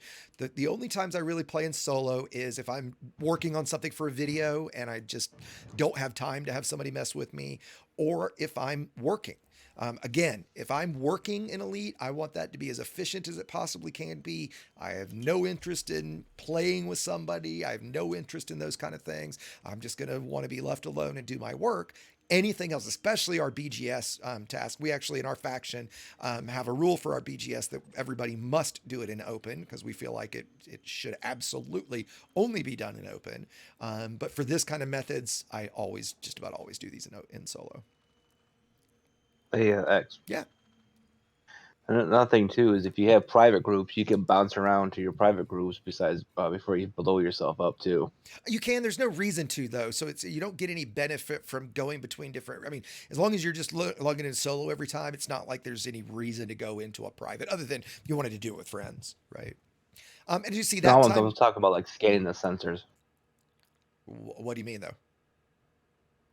I mean, if I log out of solo and back into solo and out of solo and back into solo, every time it respawns. So it's not like I have to go solo, open, private, solo, open. We used to do that for the mission board. We used to go solo, open, private to spawn the mission board differently every time. But for materials like this, it doesn't make any difference unless I'm misunderstanding you. So as you see, did you already expand out of that crappy system you got for the faction? We did. Yeah, we're in like 10. How many systems are we in now? 10, Pasto? Here, hold on. I'll show you. Whoops. Oh, nice. Yeah. So here's all the systems we're in now. You'll see it on screen here in a second, Duckle. You're bringing it up in Inara? No, I just showed it on screen. I just showed in the squadron in the game. If you're looking in that squadron right now, someone in our chat and watching your stream is wanting to join us. If you look for the request from Dak Hoobs or Dak Hubs, Duck Hubs. Look, Okay. Duck Hubs, like Dub Bears, I'm assuming. He's in voice chat with us. Oh, we do Duck actually Hubs, have if you a wanna- couple. Okay, yeah, I'll go ahead. Cubs, we'll talk later about making sure you agree to all our policies and stuff. And everybody's welcome. I know Mozart, so I'll approve him. Everybody's welcome to join. We do require that you be a member of the Discord, that you agree to our terms, which in short is no cheating of any kind. So no using any of the cheats or the exploits, no combat logging of any kind, either menu or task killing. Those are the main things. Hey, look, we have a visitor. Oh. Who's here? Deadeyes. I don't know if Deadeyes is in the chat in stream with us or in channel. If you're in stream, say hi on stream. Let's see. You're live on stream. Say hiya. So let me point out really quickly that we now have 9. So we got 2 more on that pass. So you saw how quick that is. We would just continue to do this, right? Now, I'm going to pretend that I'm done. All right. So the way that I do it, people might make fun of me for it, but I just go ahead and self-destruct. I don't care to drive back. I don't care about my rebuys. I've got, I think now 12.5 billion credits. It doesn't matter. I want the BGS. Sorry, BGS stands for background simulation. That's all this stuff where you want to expand into systems. That's the system states. That everything about the economy, the markets, all of that is called BGS, background simulation.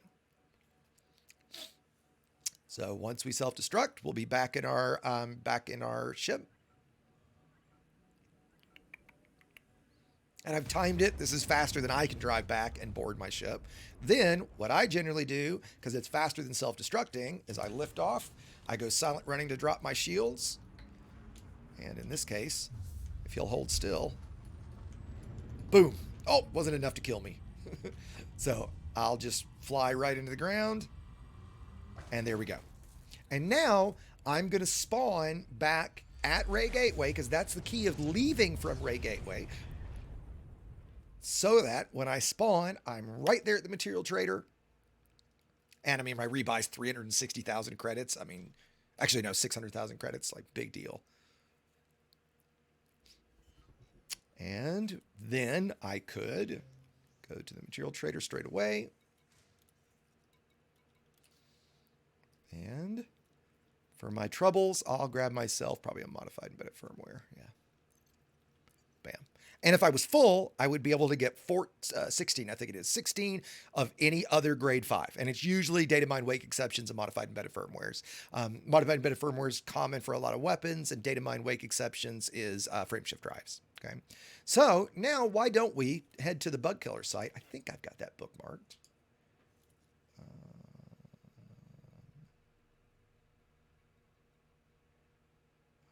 Maybe I don't. Can somebody look it up for me real quick by chance? I thought I had it. But it doesn't look like I do. Yeah, if somebody would be so kind as to find that for me real quick, that'd be epic. Dunkel, What are you looking for again? The bug killer site. The site that's got the 3 comm beacons and a couple cargo bays that you can blow up, kind of like the rear site was that we used to farm for raw materials. And a Thargoid can show up there. That's the one that I'm going to head to right now. HIP 16613. HIP 16613. Great. Crashed Anaconda, right? Yeah, yes. Somebody double check him. Pastu's kind of stupid, so he might be wrong. Yeah. Me am retard. No, wait, that's bad. Me am dumb. Yeah. Careful there. Yeah, I gotta be. And even in this, it's not that far. It's 5 jumps, right? Okay, got confirmation. Bar- Thanks, Barney or Fred Flintstone dump. Another reason I love using the DBX or the Phantom for this type of work is their great jump range.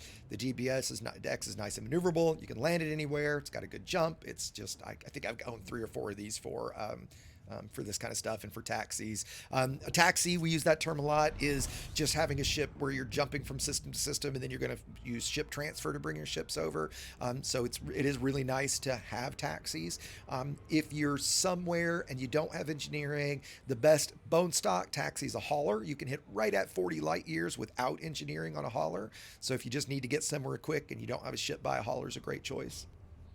Some guys even will find the detention ships that are kind of in the area, like the closest one to Jameson or the closest one to Santu, that, you know, if you're screwing around with people and might get yourself in trouble and spawn at a detention center, they'll leave a taxi there so that once they spawn at the detention center, they can just jump in a taxi and head back and not have to, then, be screwed in something with a tiny jump range trying to get back.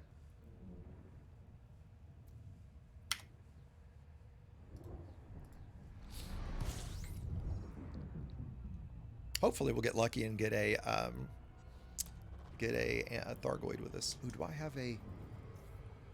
I don't have a detailed surface scanner on this specific build because this isn't my... I should have gotten back in my Phantom. I forgot. This is really just my Jameson farming build. So we're going to use good old-fashioned coordinates because somebody put them in for me. You're welcome. Oh, it is you. I didn't even notice. Thank you.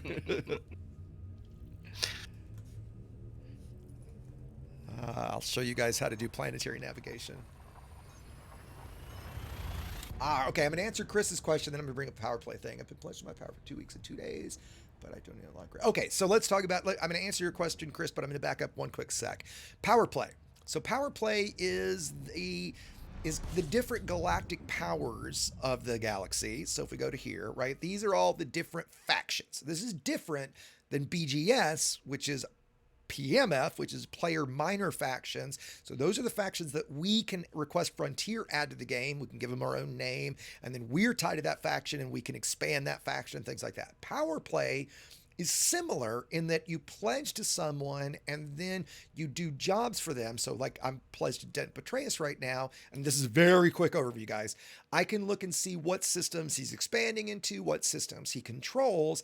And if I select one of these systems, I can see if this system needs to be fortified, if somebody's trying to undermine it and take it over, things like that. The main reason that the vast majority of people use for power play is to unlock the power play specific modules. So in this case, as you see, this will give me the advanced plasma accelerators. I have these already, but I'm going to get some more because I've only got 6. The way this works, once you pledge to a faction, you have to wait until you've been pledged, as you see here, for 4 weeks, and you have to be rating 3, meaning you have to have 750 merits. The simple way to do this, and yes, I have a video on this too, is when you're in week 3. So once it says 3 weeks and 1 day, at some point during that week, you go earn your 750 merits. There's 2 ways to do that. You can do it via combat, or you can do it the easy way by delivering 750 tons of cargo. If you use a Type 9 or even a cutter, you can do that in 1 trip. It's usually a couple jumps is all. Then when it ticks over at the next week, you'll be at rating 3 because you will have earned your 750 merits. Then a few days later, when it ticks over that you're now into week 4 and you have 750 merits, bam, you now have enough that module is unlocked for that period of time. So potentially only for a couple days unless you continue to earn merits. So what most people do is once you've unlocked the module, you buy a shit ton of them. I used to suggest buying 6. I now buy 15 of each. Now I've got a bunch of cargo storage ships and I'm just an idiot, but you buy as many as you think you're ever going to want. Generally, we recommend people pledge to, if you've got the credits for it, that you pledge to Aisling Duval first. Aisling Duval, right? She gives you the ever popular prismatic shields. Okay. So if anybody that can hear my voice is not pledged, you're just wasting time. Go pledge.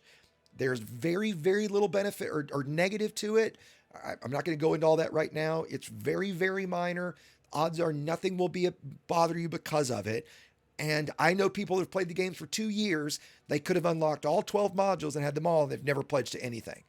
So if you're not pledged, next time you get in game, all you have to do is I'm pledged, so it says defect, but normally I would hit that and I would pledge to this.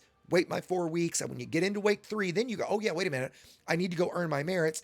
Go look up my video, go get what you need, and then unlock it. The problem with prismatics are, again, you want to buy everything you're going to need that first time. And so prismatics, like I think a class 8 prismatics, like 250 million credits. You probably want, I mean, potentially on what ships you like. You might want 2 of those. You might want 3 class 7s. You might want 4 class 5s or 4 class 6s. You might get 6 or 7 class 5s because that's the most common. Class 4s are common. So you're going to buy a lot of those, put them in storage. Bunky's saying the same thing I do. I use gunships and corvettes for storage because a gunship's got 7 hard points, I think it is. The Corvette's got 2 huges, lots of optional space. Buy a couple gunships and toss the modules on there. Also, incidentally, I mean, if you're I use Layla. Anacondas, honestly. Sure, whatever is your fancy, right? It's funny you tell the gunship. I have a gunship with 7 crypto scramblers. Yeah. Yeah, Yeah, like Cyto, yeah. Cytos, it's an Yep. easy one. I mean, they're all class 1, so like Right, infants. right. Modern Anaconda And 8. so those the weapons are all fixed, but that's where you get the dumbfire missiles or the pack-hound missiles, excuse me. That's where you get Imperial hammers, which is a triple shot railgun. You get advanced plasma accelerators, which gives you 3 times the ammo. It fires at a much faster fire rate, lower damage, but the faster fire rate. You get the pulse disruptor. I mean, there's a lot of them. I've got a video that covers all of them, what all the effects on them do. Generally, if you've got the cash, go for prismatics first. If next, it's kind of a toss-up depending on what you're going to do. I really enjoy, for non-PvP combat, I really enjoy the pack-hounds. They're just a lot of fun. They're just the drunk missiles that go nuts. Hammers are very common. Keep in mind Pacifier that frags. pack-hounds are banned in basically all Yes. tournaments. Yes, let's be very clear about that, right? Pack-hounds are very... I mean, they honestly suck for PvP because you don't have to sub-target modules and you'll just wreck somebody's weapons with 0 skill. Once their shields drop, you just start firing pack-outs at them and there's nothing you can do to defend them. So they're so broken, like the PvP community has outlawed them. But, pacifier frags is a tighter frag cannon that does more damage. There's the enforcer cannon, which is a class 1 multi-cannon that I swear to God is better than it's better than the sum of its parts. Things on a Sidewinder, it's amazing. So there's a lot of different ones, a lot of different ways you can go with them. Again, the video I've got explains all the different effects on them and kind of suggests what path to go for most folks. But if you're not pledged, you're just wasting time. Go get pledged. Even if you just got the prismatics, for most people, they're great. The prismatics have a much slower recharge time, but the way to think about them is like a class 6 prismatic has all the same specs as a class 7 normal shield, but it fits in a class 6 slot, right? A class 5 prismatic has roughly the same specs as a class 6, including the weight. So that's one negative of them. They're twice the weight of a standard generator. So they're going to slow you down some, but depending on the ships, and they're also kind of specific to ships. So hull tank ships like the Alliance ships, the Federation ships, except maybe the Corvette, you don't want to run prismatics on those. You don't want to run prismatics on a Cobra or a Viper for the most part, right? Because those, you want the hull underneath it and you want the regen time of a bi-weave. So, all right, let's see if we could do planetary. Evening, Lyle, by the way. How are you, man? I'm doing all right. I just got off a meeting at work, so Thanks for joining us. One of the higher tier PvP pilots in the games. Everybody. I've been trying to talk people out of buying a big ass cockpit setup like you and I have Oh yeah, why is that? lately. Mostly because if I feel the need to dust behind it, I have to literally unzip tie everything. Yeah, so mine's pretty good. Where I only have to clean my pedal box and the computer. I've got all the bulk of the cables is underneath the pedal box for me. I raised the pedal box up a little bit so I could fit everything under there. And mine's the way it's mounted. For It's mounted right mine, against the wall. if I have to move it more than 2 feet, I have to unzip tie everything. It's super. Oh, So yeah. it is super convenient for most things, and it is very cool. But at the same time, if I had to move it like 3 feet, that's well, basically it. fair. Me too. I mean, if I moved mine 6 inches, I'd have to undo everything. But I guess I'm just Honestly, I've never moved it.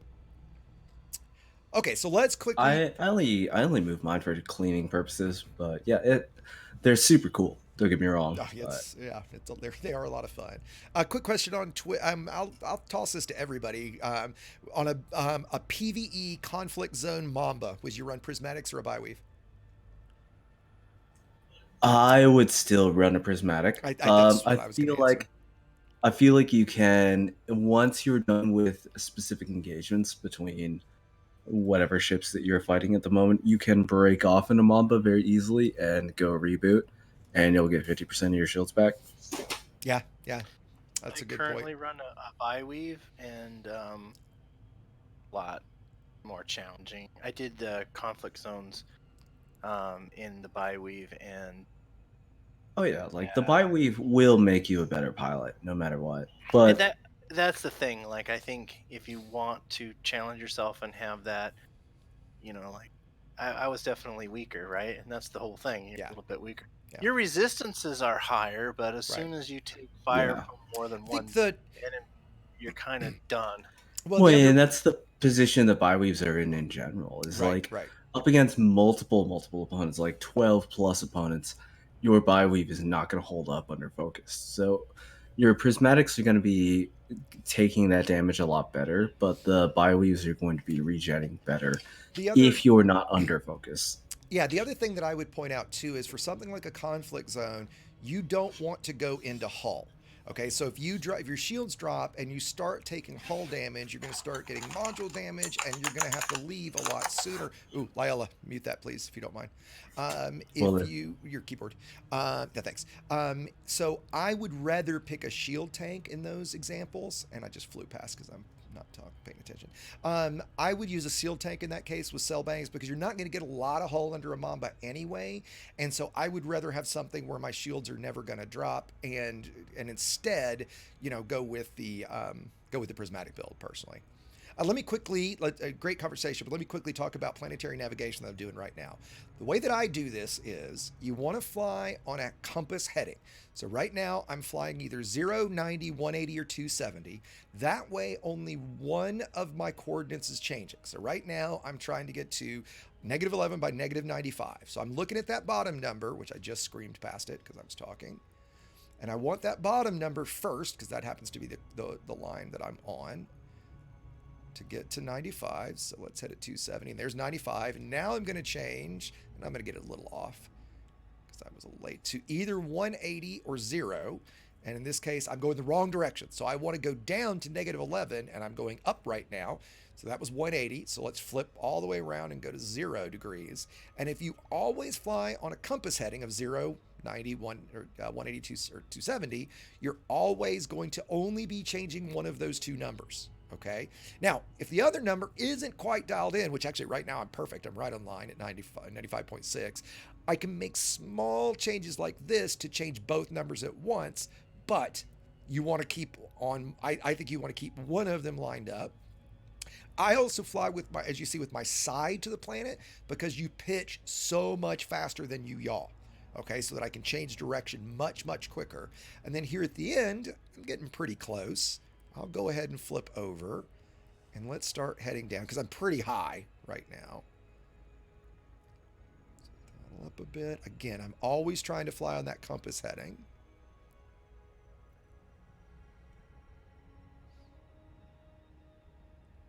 If you do this, usually... Now, a detailed surface scanner is definitely the way to go. But if you find yourself, like I just did, you're stuck without one, this is how you do it. And guess what? I have a tutorial that explains this too.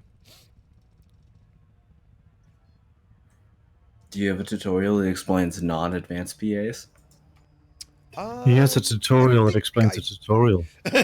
I think I've done an engineering tutorial on PAs. I think I've gotten that one. If not, it's on my list because I'm going to go through all the weapons. So I might not have done a specific one. I think I did. I'd have to go look. What is best engineering for the crypto scramblers? Rapid fire phasing, honestly. I was going to say rapid fire inertia. Those are fucking hysterical. I did those once. Rapid inertia is good, Oh, dude, Definitely the jitter on it is like in a PvE. you can't hit anything. In a PvE setting, yes. Yeah, you can't hit anything with rapid fire inertia though, because the jitter is so unbelievable. It looks like a fucking. Unless you're Well, the thing is that close. rapid inertia is often paired with frag cannons, and you're in a very similar range bracket with rapid phasing or rapid inertia. Am I right that they're only 500 meters standard? I want to say that the Cytos normally are 500. Yeah, and I think you can long range them and get them to 1.5 or something like that. But at the same time, like they're still always going to be more effective within under a kilometer. Oh sure, so sure. They're always going to be frag range weapons. Yeah. And so in this case, guys, I dropped a little short. I wasn't playing. I should have had my glide angle a lot shallower. I was looking at chat, to be perfectly honest with you. So we'll have a little flight here to get to the spot. A likely story. By the way, we have a new person here who's interested in having a bit of a chat with you or saying something, but is a little shy. Oh, please speak up. Odious Maximus. Here's your chance to break in without interrupting. What you got? Oh, I just didn't want to interrupt your guys' stuff. That's what we're here for. I for. wanted to say, dude, I've been like the whole my entire Elite Dangerous career has pretty much been based off of your videos, man. Well, I'm glad to hear it. That's well, to a small degree. To a small degree, yeah. That's kind of sad, isn't it? Even the best of us pretend we don't watch his videos, but we No, straight up, like everything I've learned about this, almost everything I've learned about this game has just been watching Exegesis' videos. That's been an absolute blast, man. One of the reasons quite an honor, honestly. One of the reasons I I basically learned how to fly through watching X's videos. Right. That's a true statement. Right. I finally went and got myself a Hodos so I could actually sit here and play and be like, oh, no, what are you talking about? Well, that's why I've used, I'll say, I've got one PvP fight that I have with Lyella recorded where I actually beat him. You were in like a half-built FDL or something. I've used that video 2 or 3 times just because I actually killed you in it. I was like, yeah. Lies. It's all lies. You didn't kill him. I'm still. If I remember correctly, you did have a pack hound on that shit. Maybe. I probably did. Right. I'm not bragging, to be clear. Right. No. Like, and I will always say, like, a loss is a loss and a win is a win. So, no matter what, like, I've lost fights. Oh, of course. True, but revenge is sweet. Yes, it is. Best served cold. And as you can see, guys, if you got a question, just jump in with it. Oh, sorry. No, please. What would you recommend? I'm sorry. I'm trying to gather my thought real quick. Fine. Take your time. PvP, would you recommend going in unengineered, or is it like one of those things that is almost mandatory to engineer? You would not. Yeah, it's not almost mandatory. It's 100% mandatory. Now, if you set up a friendly fight with somebody, like, hey, are you up for a unengineered fight? Oh, sure, right, absolutely. Kind of like the live stream you did a couple weeks ago with the Sidewinders. Exactly, right. But if you're there are unengineered tournaments. Those do happen. So if you're just going to go fly out and say, hey, who wants to fight? You're going to have a fully built. It's a bit like sex. Sometimes you'll go in without a condom. Eventually, you're going to need one, so just chuck one on first. So every Thursday, the 51st has an unengineered eagle tournament. Or not tournament, but a PvP event. And it's unengineered eagles, and they just go out and they have fun. It's mostly focused on principles of PvP, not like super high skill, like I have the best engineered ship on Earth. And there are events where you can get into PvP like that, but for the most part, X is right. You want a fully engineered ship. You want a proper build. You want all this stuff before you actually get into PvP. Okay, because right now I'm currently working on capping out all of my materials and resources and everything so I can go unlock all of my engineers. Yeah, and that's fine. And it's been so much of a grind. You gotta realize PvP is one of the absolute endgame contents that you can get into. Oh yeah. One thing I will say though, just don't mean to interrupt, but PvP is also down to the player and the pilot's skill and style. So often it's good to try your hand at whatever level you're at, and you might find your engineering only needs to be adapted to that rather than going full hardcore and thinking you can only get there at the end. There's no harm in trying. Fair enough. I'm gonna need. Yeah, like I could sit here and say that you could be competitive without fully engineering your ship, but that's really not the case. You know, it's you really do have to be fully engineered. You really do have to be like bringing your A game as far as piloting and skill level to these fights to even have a hope of winning. Okay. But that's not to say, like, once you do all that, once you do bring everything to the table, as it were, it is absolutely the most fun you're going to have in this game. Yeah, I recently just left the squadron with man, I can't remember his name. Andy Polaris. I was running with him for a while, and just his entire squad was focused on PvP, and I'm like, dude, I'm not even at that point yet. Like, I don't know why I joined up in the squadron, but he offered. Now I'm just like, shit, now I want to get to that point. Yeah, I mean, and Andy's been in the game for a long time, but... And I was also going to say, I don't know that I would call Andy's squadron PvP.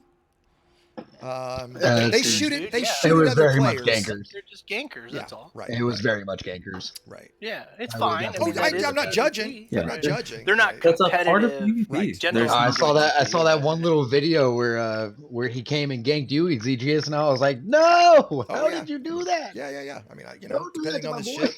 Like I have no problem with that, right? Like I mean, dude, I've got several thousand rebuys. I could carry less, right? But so that does bring up. I want to get to that point, though. Well, I mean, and ganking is a part of the game, and it is part of the PvP. Oh yeah, definitely. That's exactly it never what I was will going to not say. be. I think that it makes it more fun. I think that you should fly in open. I've been scared to fly in open.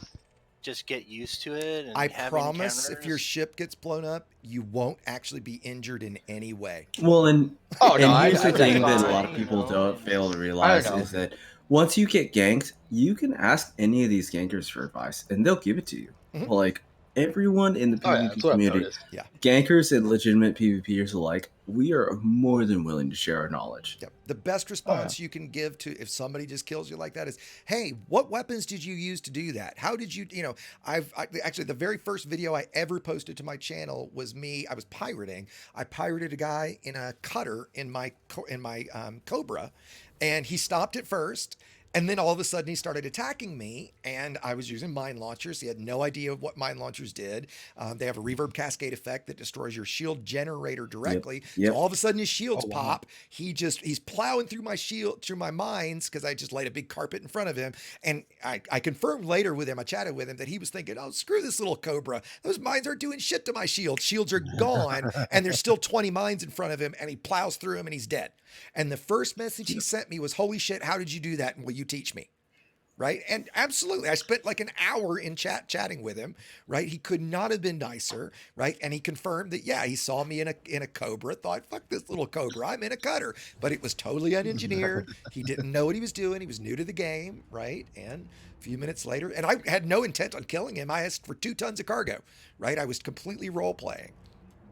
By the way, just quickly, while we're chatting, I'm going to head to the other site. Does anybody remember the coordinates for the other site? Because I think the other one is where a Thargoid might spawn. Oh, I can see it. Never mind. I think I can see it off in the distance.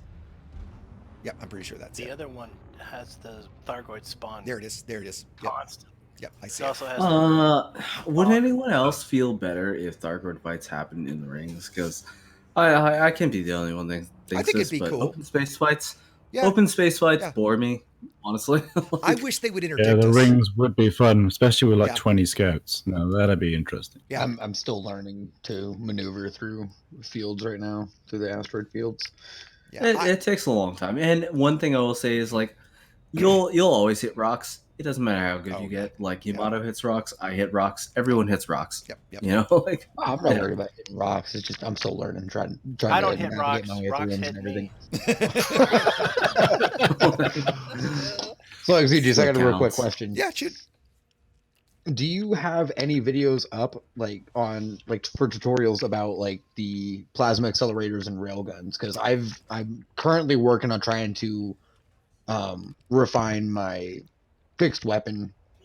Sure, not My yet fixed weapon usage. specifically. So I will I will say that go ahead and answer plasmas the and question. rails. Plasmas and rails will be your most important weapons in a PvP career. Plasmas, obviously, they ignore 60% of resistances, so they are the most damage high weapons of the game. It'll take about 20 minutes to really be comfortable shooting plasmas. It'll take years before you're actually really good with your plasmas. But don't let that discourage you. It really is a matter of you just got to be bad at it for a little while. Like that's anything in this game. You just really got to be bad at it for a little while. Let me also point out that plasmas and rails are specifically two weapons that really almost need engineering, specifically because of their heat. So there's some ships, like on my Chieftain, I can run focused PAs or APAs. Focused doubles the velocity of the shot, so it makes it a lot easier to land shots, but it's a lot less damage. Honestly, I almost wish I had never used focus because I learned them that way and I don't fly with them much. And so I suck with standard PAs.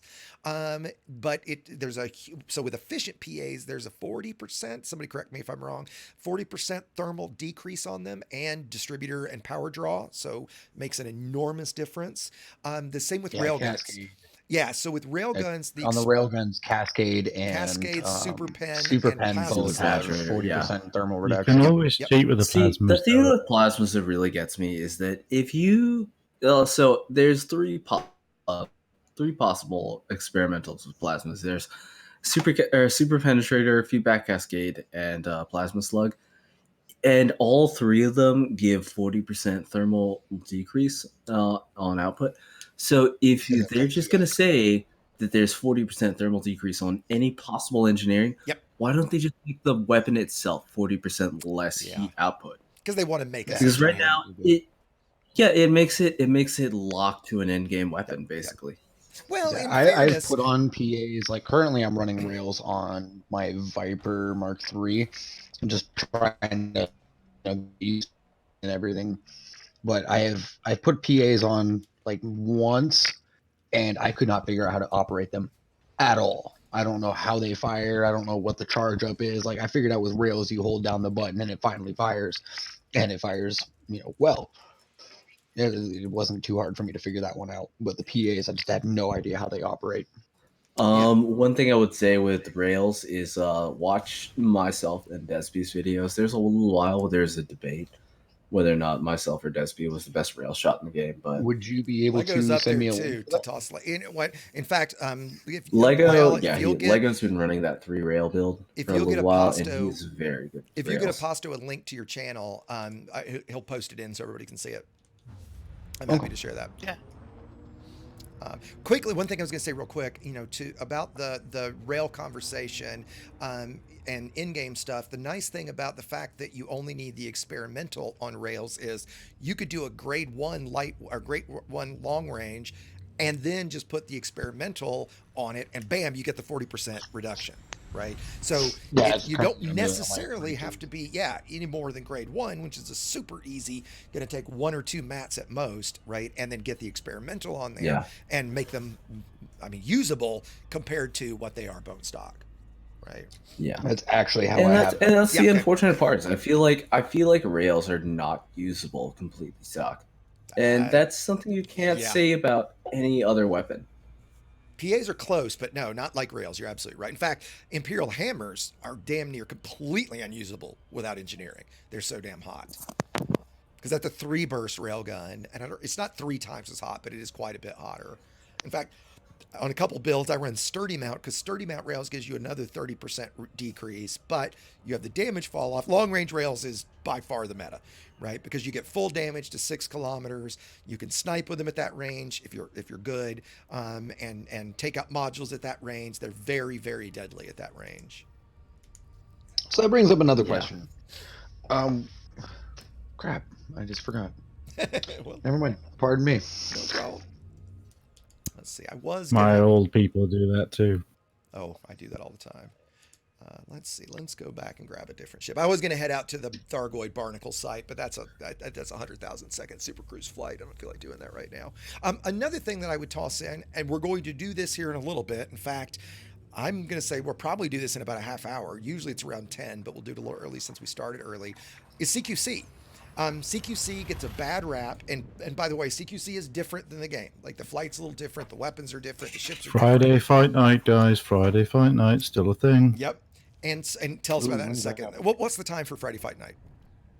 Normally 9 o'clock sort of UK time, which I think is early evening, you guys. So 9 o'clock UTC?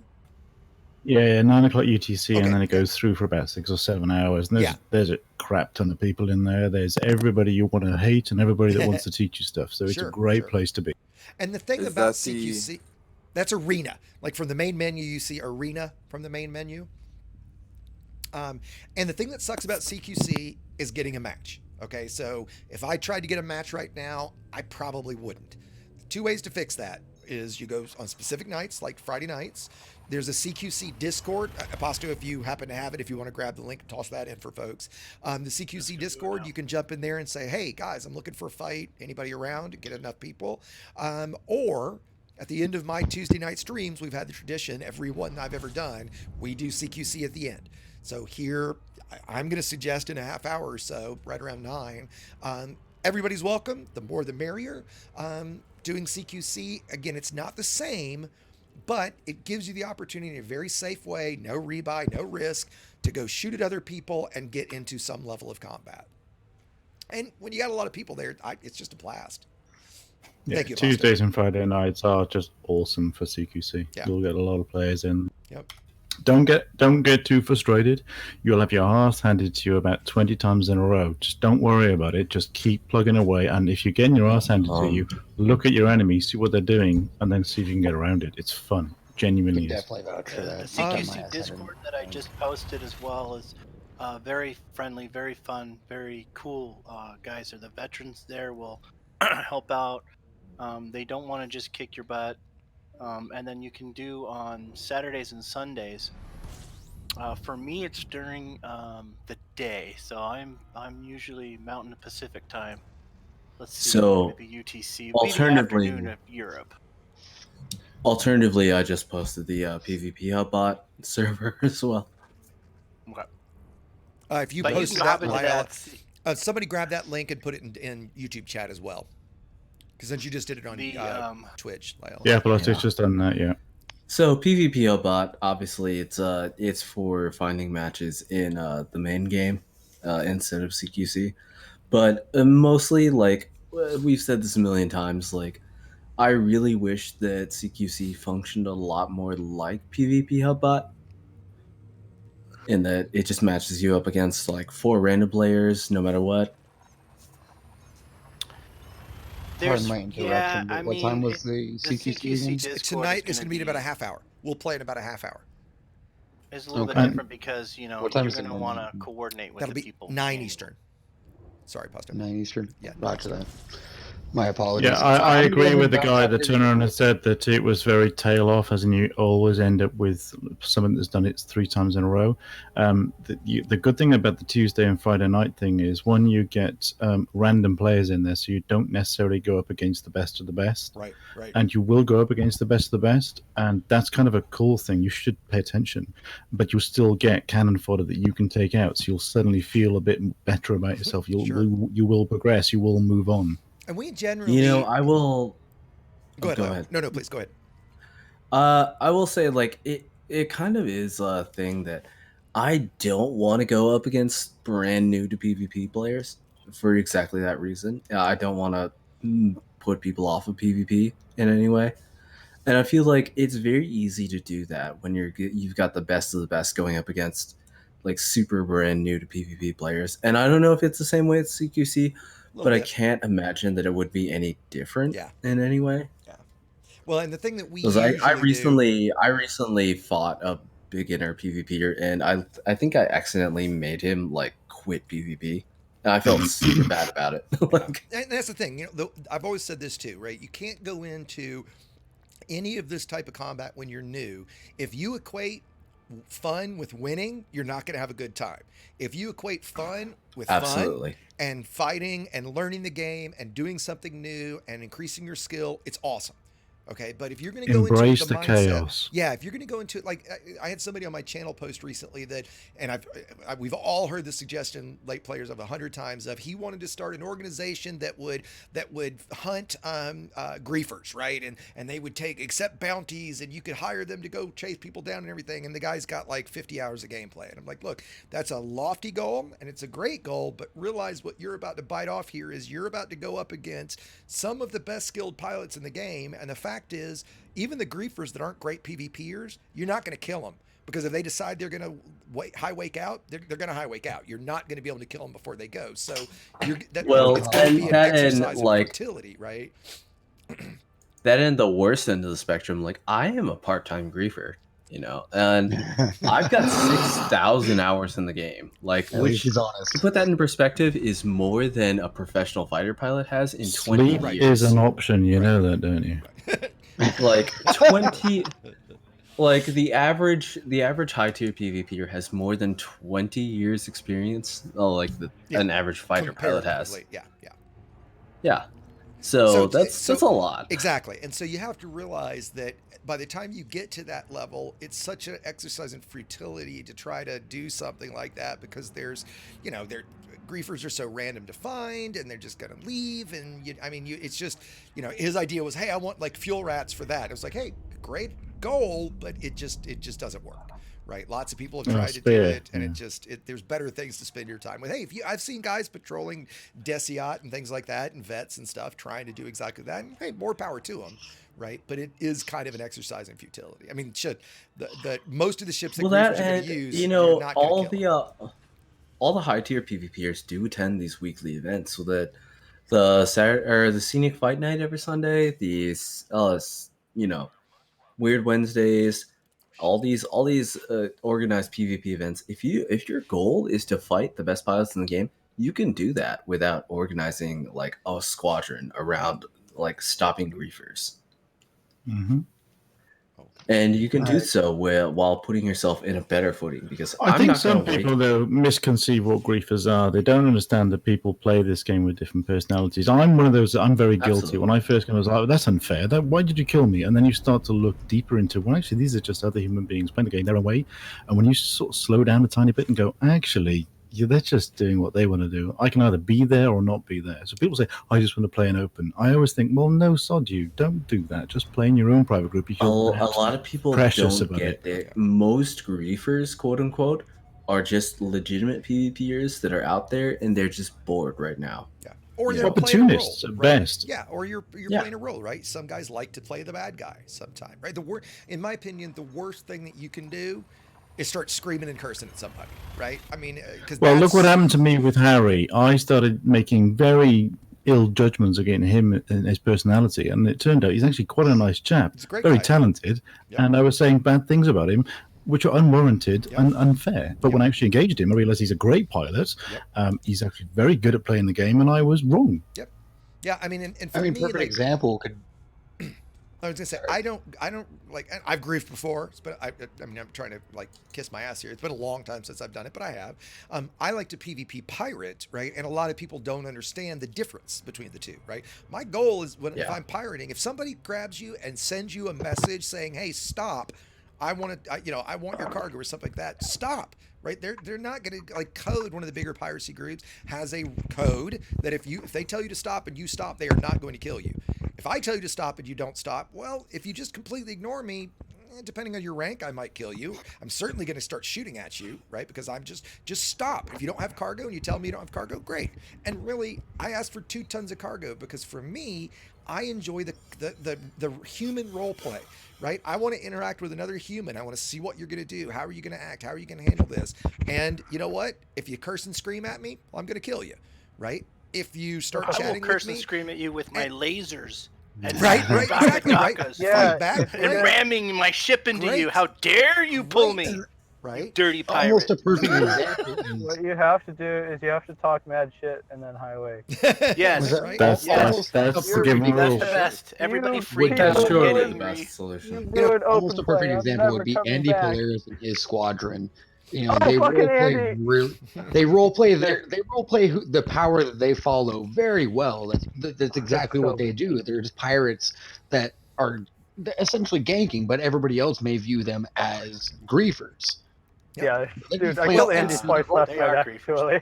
Well, so let me quickly take this conversation back a little Fucking bit Andy. to some tutorial content. Let me teach you something here about being griefed. There's a couple important things that you want to do to survive something like this, right? First thing is a proper build. Now, you're not always going to survive, right? The DBX that I generally use is my taxi, not this one, has almost 600 megajoules of shields. Legos tried to kill it before and can't kill it before I can wake out. That's the next key, all right? A lot of people don't understand the difference between a low wake and a high wake. A low wake is when you jump to Super Cruise. A high wake is when you jump to a remote system. The key difference is when you high wake to a remote system, you do not get mass locked by other ships, meaning it slows down your charge and jump time. If you low wake, you do get mass locked. So if you're in anything but a cutter, a vet, something big, you're going to get mass locked by somebody for the most part, okay? And that might mean you can't jump for a minute, right? I don't know what the maximum is. I know it's at least 40 seconds. The next key is probably more than a minute. It's a long time. You're going to die in that amount of time if you try to low wake, and even if you escape, the griefer's just going to jump right behind you, grab you again, and you're going to go through the whole damn thing again. Okay, so and if you're in a DBX, you can be 60 light seconds away, 60 light years away, and the chances are they won't catch you anyway. It'd be 2 jumps for them. Yep, exactly. So the next thing is the interdiction. Okay, the key there is if an NPC grabs you, absolutely fight it. I would think 99% of the time you're going to beat an NPC, depending on what ship you're in. If you're in something big and heavy, maybe you might lose one every now and then. Against a human, you are going to lose. I promise. In all the easily 1,000+ interdictions I've ever done, I've lost one. Once somebody beat my interdiction, okay? If you fight and lose an interdiction, and I tell you, when we're all in voice and somebody's grabbing somebody, they hope you fight and then you lose. Because if you fight and lose an interdiction, your frame shift drive gets the...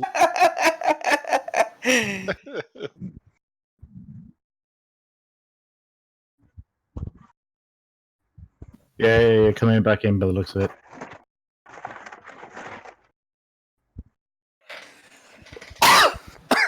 It seems to be because it's on it's YouTube, resetting. it looks like you're resetting.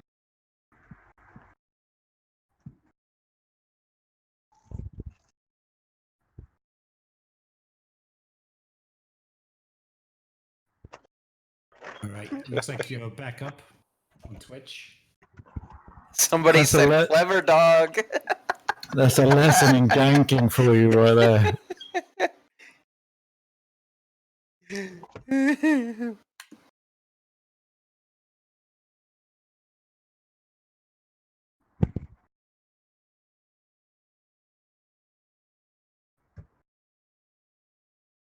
Yeah, that's what I said.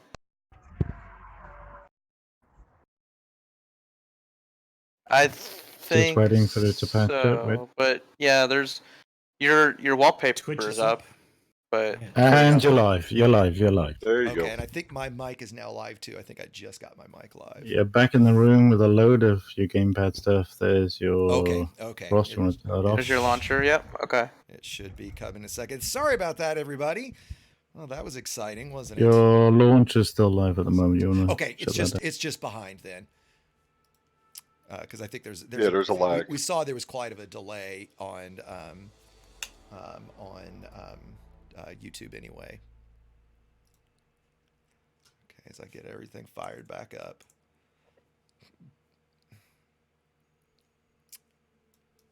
Well, sorry about that, folks. Definitely not what I intended to have happen. You're definitely up and running. Okay, great. Where were we in the conversation? I was talking about high waking and escaping a gang. So let me go back to that real quick and finish that. Which is, again, if you're getting interdicted by a player, you don't want to fight it. You always want to submit. And immediately, and I actually have a video that covers all of this. My surviving open guide. Aposto, could I bother you to see if you can find that? And you want to always submit immediately as quick as you can. You want to target a remote system. You make sure you've got 4 pips in systems. To be clear here, 4 pips in systems makes your shields 2.6 times stronger than no pips in systems. All right. So immediately you get full pips in systems. If you've got chaff, great, pop a chaff. If you can. Another technique is you can wait until your target is facing you. If you can flip around, boost toward them. So now you're all of a sudden going away from each other, and it's going to take them a while to get turned back. They're more than likely going to have rails, so they're still going to be hitting you at up to 6 kilometers. But it's still, you're always going to submit. As soon as you drop, target a remote system, any remote system, as quickly as you can, and high weight to that remote system. Right? Then, once you make it to that remote system, you calm down for a second, you get your bearings about yourself, and then you're back. You get back to doing what you're doing, head back where you got to go, right?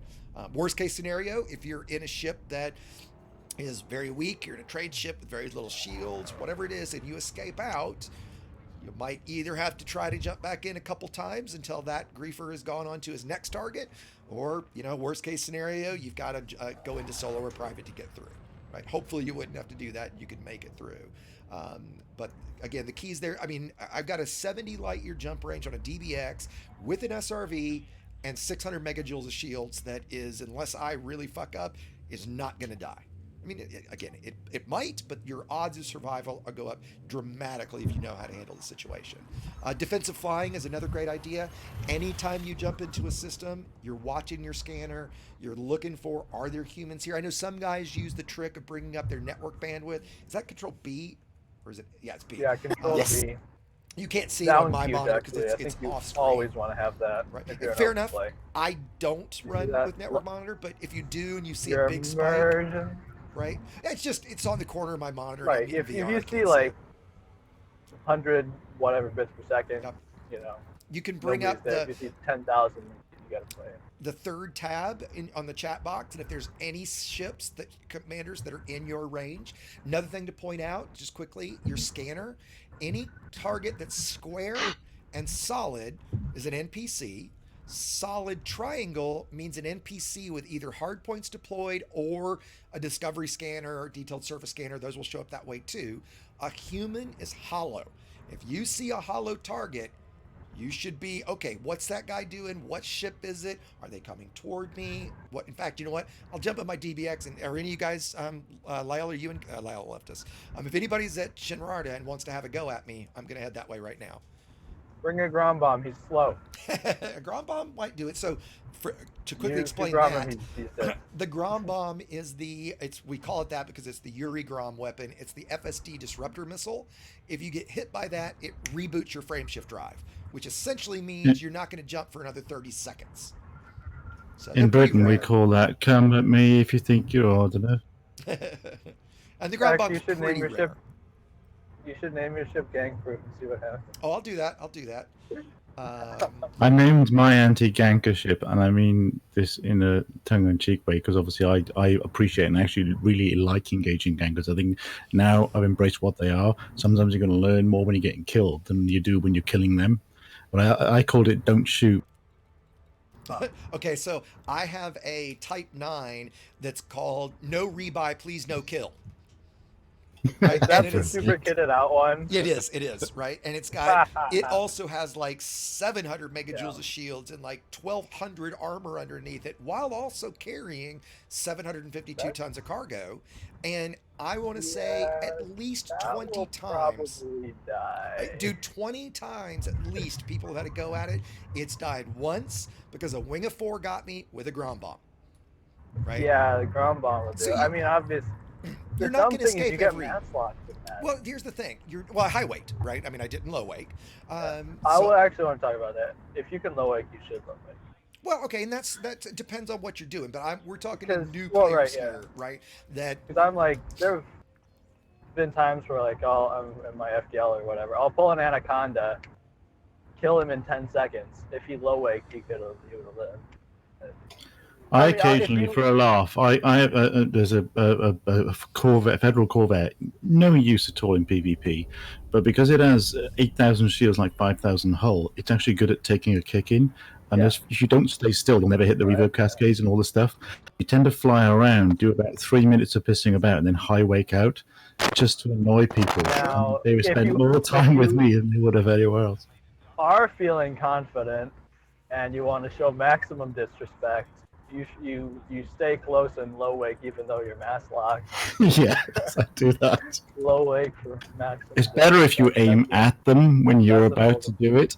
If you Yeah, try oh, and yeah, engineer blowing it, that straight you're into flying away, and then you flight assist off in a Corvette, return at them and fly through them as you disappear. And I've seen it on screen from the other side, and it looks horrific. But yeah, what I was saying, I was telling people after you dropped, so it wasn't on the stream. But if you can low wake, if you aren't mass locked by whoever's pulling you, like if you're in an exploration conda or something, FDL grabs you, you should low wake. You know, as soon as you get back up to Super Cruise, drop immediately and then charge your high wake from there. That way they have 5 seconds to shoot at you instead of whatever 15. Yep. Another good way of doing it is actually, because he just pointed out when he was doing his video on collecting materials, there's actually a combat trait he was explaining there, where if you're stationary and charge up and they fly past you, because they're so interested sometimes in flying fast, they go past you at such a rate you can become stationary, boost and jump, and then obviously you're then at 0 throttle and rotate 190 or 180 degrees, and then go that way at full throttle, and then when they come out, they're always going in the opposite direction. Gives you that Right, thinking yeah, so time. it gives you that extra time for them to Yeah, absolutely. Another thing I wanted to mention is, like, obviously boost past when you can. A lot of people nowadays will know to pre-turn you, though, which will mean they end up right on your ass when you do that.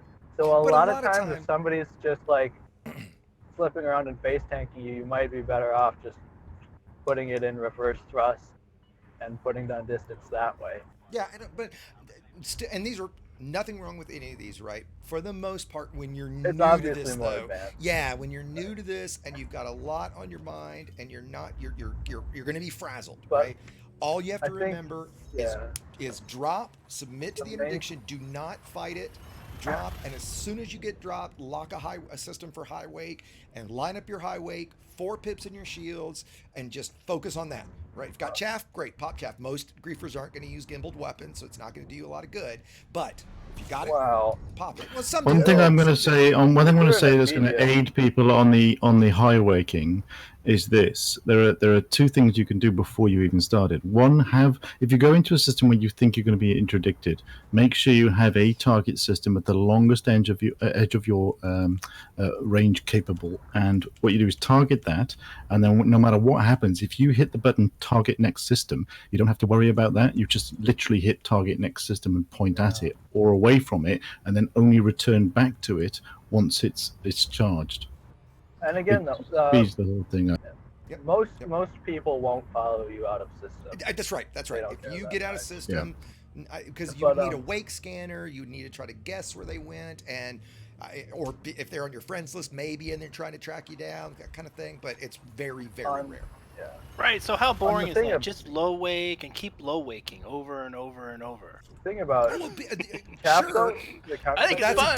That's a different kind of conversation versus but low weight 180 is pretty funny because then you're in control, so you're actually messing with them. But that takes a bit of gathering your thoughts. When you're new and somebody drags you out and starts firing at you, and your arm starts pumping, and your heart's going at the same rate, you're sitting thinking, "What do I do? What do I do?" And before you think about what you're doing, you're done. It's easy to panic, and you don't react well.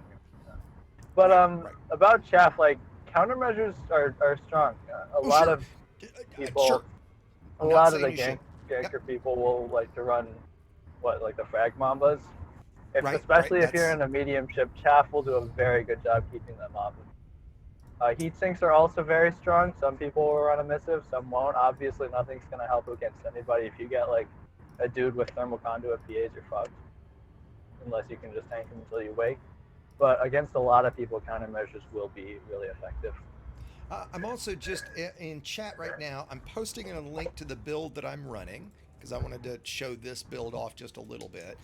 So if you look, I've got 630 megajoules of total shields. Now I've got very low thermal resist, right? So, not great, but at the same time, this is just easy, want to escape, want to have as much base strength as I can get because I'm just going to try to escape. I still have a jump range of up to 69 light years, right, with an SRV, and that's because I'm running, and actually I even have weapons on this build. So I've got a lightweight plasma accelerator and 2 lightweight pack hounds. So if somebody wants to have a go at me, I'm going to shoot call back. you on the pack hounds. I'm going to call you on the pack hounds. This is You've just got double thermal cascade. You need to just put it, because obviously thermal cascade only happens once. Right, I've got thermal cascade on one of them, and I've got drag on the other. I think. Let me double check. Wait, the thermal cascade is in it. Accidentally it's on both. That's not intentional. That is I would highly advise against running any thermal cascade unless you're fighting Kokoseki. Well, again, so I'm just pointing out that, and I think I threw this together, but the point is you can run weapons on it if you want to mess around with somebody, right? I've got a fuel scoop. I did want to. Sorry. Well, hold on, let me finish. And I'm running all E-class boosters, right? So in one of the videos, when I talk about modules, and if you're new to modules and new to outfitting, very complicated part of the game, I have a video that explains all of that as well. Generally, I joke that E-rated modules are shit. Well, there's a few rare cases, and in this case, if you run a heavy-duty super capacity E-rated shield booster, you still get like a 54% boost from it, where I think you get 75% from an A-rated, but it weighs 2 tons versus 14. So, for example, at Jameson, I'll show you. It's something in that range. I'll show you when I get to Jameson. Really cool. I have an Imperial Courier that has a 40 light year jump range, boost to 850 meters per second, and has 1,600 megajoules of shields. Right, yeah. Because of the E-rated DBX, boosters. you might die in that. The Courier, you are never going to die in that. Right? Because the Courier is so fast that, I mean, I can be 6 kilometers away from somebody in a matter of seconds. You may as well call it follow the me-shaped blur. You have basically, yeah. 20 seconds to get out of range, but nobody's going to kill 1,600 shields in 20 seconds. Exactly. Not going to happen. Okay, so I'm jumping into Shinrarta. Hold on, just quickly. I'm jumping into Shinrarta. I'm going to try to make it to Jameson. If anybody wants to have a go at me, here we go. I want to talk about your flying when you drop, because we mentioned boosting tasks. I think the single biggest thing if you're trying to get away from somebody is avoid flying in a straight line always. That's a great example. The second when you're lining your vector up to jump, never be in a straight line outside of that. Try to go FA off. All right. So look, I jumped in. We've got one commander here. I think that was Deadeye. Maybe we were talking to earlier. I think that sounds familiar. Can I just say, with the never going a straight line thing, and people that aren't comfortable with FA off, there is a very easy way to not fly in a straight line. And that is to apply thrusters in one direction and your yaw in another, and still fly with flight assist on. Boost and laterals in any direction will do it. I said we killed Andy Polaris twice last night. Every time his shields dropped, he went in a straight line, shot his FSD and his plant out both times. Yep. Because he was straight lining. And Lego even found a guy the other night that's, what was his ship name? Ungankable? It was Gankproof. Gankproof. And he was in a fast Eagle. Okay, so Deadeye's got me. So I am not going to fight it. If you boost in a straight line, you're pretty much asking to get your thrusters wait. First thing I'm going to do is... Which is exactly what Magic Monkey did to you. Go to my systems. Yes. I'm going to grab any remote he system. He wasn't even flying in a straight line that much. He was doing a decent job, but he was I'm already charging for high wake. Oh, okay. He said he's not going to attack. Dude, you should. So no, take him out. Kill him. Take him out. I hope he's got End crimes him. off.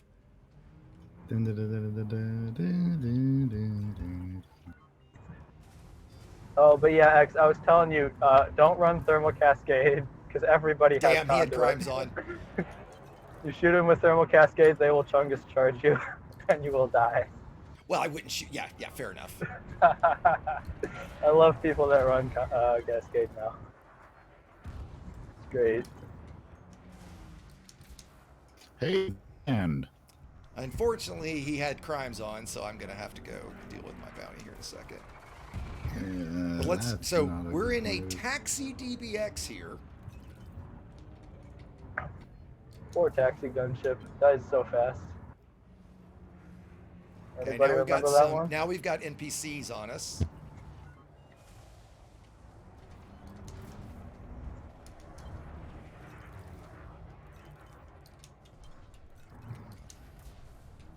you're doing. I'm not going to do this for too terribly long. And me and my PA aim. Forget the first rule of combat. If you're dead, you can't fight. That's right. Out. Okay, so now, had enough, and let's wake out. Come on. And in this build, my frame shift drive turns off when I charge. That is a really bad idea, by the way. Oh, it is. You can avoid that. Avoid it at all costs. There we go. I want to see. Hey, do you have Chaff on there? No, I've just got 3 boosters and a heat sink. Where's the close? Again, this is my normal taxi, right? This is not obviously, yeah. Right? What's the closest interstellar factor right now? Do you know? Erevarin has one, I think. Yeah. There it is. Okay, yeah, thank you. Quickly to explain that. It doesn't have interstellar factors. Yeah, that's fine. Interstellar factors is where you can clear a bounty. So I got wanted for shooting at him, and so I can jump over there, land, clear my bounty, and then come back. Because right now, while I can land at Jameson and fuel, I won't be actually able to outfit or change ships or anything like that. And once I'm out of Super Cruise or out of Witch Space, I'll show you how to turn that on and off. If you're a trader, an explorer, anything but ready for combat, I would say run crimes, because the cops show up like they just did then, and will potentially help you out. You probably die before they get there, but. But also, if you are actively seeking other players, I would turn crimes against. Oh yeah, if you're off, actually looking for a fight, yes, that is definitely we don't like you. There is a bug right now that everybody needs. Is it Cooper Landing, Lego? Does that sound right? I think all of the. Okay. Yeah, you're right. They would be. Crimes there's a bug right now where if you change ships, like I just looked and my crimes were on. I promise you they were not on. So check that every now and then if you're going to go out. I want to see Big Miss try and get you. X. Lintut, he did. He couldn't. I escaped from Pygmies. Biggs couldn't. Wow. That's surprising. I mean, dude, again, he does you know how many rail shots it's going to take? 700. Still, he never. He does 700 damage per volley when he's procced. I think he landed maybe 1, and it got me low, right? But again, I mean, I've got in 10 seconds. He's got 10 seconds to kill me, if I do it right. Yeah. Maybe it's 12 total. Okay, quickly, let me change the subject away from this to what we're going to do next, because it's 9. I've got 2 suggestions. We'll do it kind of show of hands. Oh, and Untouchable's here, right? And he's in chat, right? And I was flying in a straight line. I was trying to do too many things at once. Do we want to do... Untouchable says Lego sounds like a meme from the early 2000s. A what? A meme from the early 2000s. What? Because what of his do I voice sound quality? like? Yeah, just your voice quality's not great. Okay, yeah. I'm in the car. So I was going to say it's because you're driving on the highway on your mobile phone. Right, I think that's... Yeah, that'll be it. The question is, do we want to do CQC, or do we want to do Sidewinder Slaughter? Let me quickly explain what that is for the new folks. Basically, we go to a station that's in anarchy space. Everybody starts in an absolute bone stock Sidewinder. You can't change anything. You can't add anything. Nothing. You go outside the station, and we have a big, giant melee combat fight, or big death match. Every time you die, you can add or upgrade 1 module, with the exclusion of seeker missiles. No seeker missiles. But you can add any module you want. And so there's strategy involved, because do you do distributor first, or thrusters, or shields, or weapons? Like, what do you do? And so then, if you're not great at combat and you get smoked 3 or 4 times in a row really quickly, guess what? You all of a sudden have a very upgraded ship, so it very quickly starts to balance itself out. It's a ton of fun. The negative to it is we'd have to get everybody to fly and figure out where everybody is in the same system. That's like CQC on steroids. I love that. It is. Oh, I fucking love it. It's great. And we could use Vipers or Eagles or whatever, so it's got a low rebuy, so there's no consequences. You know what might be fun? If everybody has enough money, put together the best unengineered fertile ants you can. Well, that's a different. Yeah, that would be a different. That we could do that some other time. Yeah, and I think that's a great idea too, right? We talked about that earlier, Lego, when Lyella was here, about kind of unengineered PvP and putting together fights with other unengineered pilots. It'll probably suck, but it'll be accessible at least. Right. So we can do that right now, or I've actually been wanting to try Sidewinder Slaughter for a long time. Let's do that. I've never actually played that one yet. The only negative is we'll have we'll have to get everybody in the same place. Am I hearing everybody would rather do that than CQC? Apasto, I know what your vote is. I'd love to watch it as I fall asleep. That'd be great. Chat, why don't you guys throw in what you guys are thinking? And Ryan, to answer your question, he asked to chat where I've been. I just got totally burned out on the game, Frontier, everything, and then I finally decided, I enjoy doing this. Fuck Frontier. Like I always say. Did you only just pick it back up again? Oh yeah, I published it. My first video back, I published like a little over maybe 2 weeks ago, 10 days ago. Oh shit! Wow. That's the first stream I've done. Yeah, I did a stream on Saturday. I had a guest on, Michael. If you guys didn't see that, I had Miguel Johnson, who's a composer who makes elite inspired. I saw music. that. Yeah, really, really talented guy, and it was it was a really fun chat. It was really cool because like you were able to talk about the game, but you're also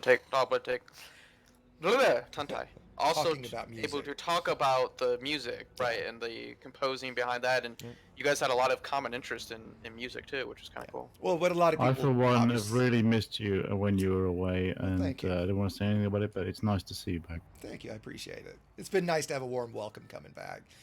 But yeah, it was a fun conversation for me specifically because I was a music major in college. Oh, and Pasto, today, Corky from one of the Code pilots. Is he a Code guy officially? I know he's there all the time. Corky? Corky's not. No, I don't think he's a Code guy. Is he independent? Anyway, Forget one of the other higher level PvP guys is I was a jazz saxophone major, and he plays pro in New York right now. So he sent me a couple of clips of some of his stuff earlier today. Well, I'm crap at the combat, but I like to see a Hauler slaughter.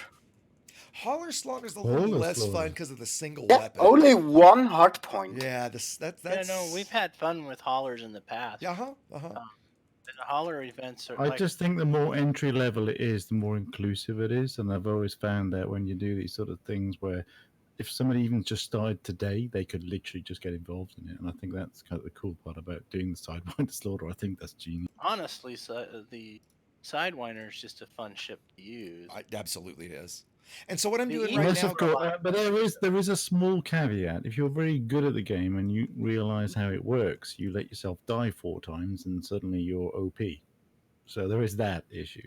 But so guys, hold on. Let me interrupt. Catch up. Let me interrupt.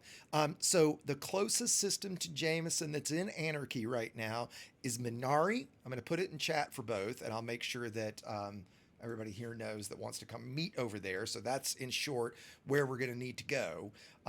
So if everybody's up for as many as, let's also do a quick show of hands because we've only got like 3 or 4 people. That's not enough. It just wouldn't be nearly as much fun. And we could schedule this sometime. So if you're definitely in and you're in Discord, here's what I want you to do. Go up to lobby. Okay, so if you're going to do Sidewinder Slaughter, maybe somebody swing by Wing 2 and see if Kadra and MacGyver want to join us. But if you're going to do Sidewinder Slaughter, please move up to lobby right now.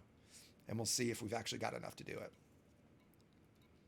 As I see that no one has moved to lobby yet, so I'm yeah. Hold on. Oh, lobby. Not that I'm rushing people. I sadly am going to go to sleep, but I'm going to leave you to it. So I'm going to say good night, and I wish you well. And thanks for stopping have a by, great man. evening. It's really great to see you back, buddy. I'll Take try care. to come join you guys on Friday night. That'd be cool. Right on. In theory, I should also go to bed. It's 3 a.m. here. Yes, Dunkel. Good night to you too. Good night, I like doing the Friday streams earlier, right, so that I can not be as late for the European. Yeah, come on, think of us limey fuckers. Yeah, I go also. Good night, X. Thanks for the stream. It was awesome. Anytime. Nice to see you back in the pilot seat. Great to see you as well, my friend. Good night, everyone. So we've got, counting me, 3, so that's not really enough for Slaughter. Why don't we do CQC tonight then, and we'll schedule this. I've actually been thinking about doing a weekly event for it, maybe on Wednesday nights or Thursday nights. Actually, I'm going to do a quick change of subject shout out for if there's any sim racers that are listening, specifically Project Cars 2 racers. We also have a small racing league that we run in our Discord in level 11. And we're about to start up a new season. So if folks are interested in sim racing, I actually was a racing instructor with Porsche and BMW for a number of years. I got into my sim setup in VR originally because of racing. And so, yeah, so if folks are interested in that, just a quick shout out for that. And we probably would have practices on Wednesday nights. The way we do it is it's a time trial series, so you can run your laps whenever you have time. You just submit your time each week, and if you have time to get together and race with people, great. Otherwise, okay, so now we have a real FDL grabbing us, it looks like. So let's see if I can get out of this. I was going to bed, but I'll stay for this. All right.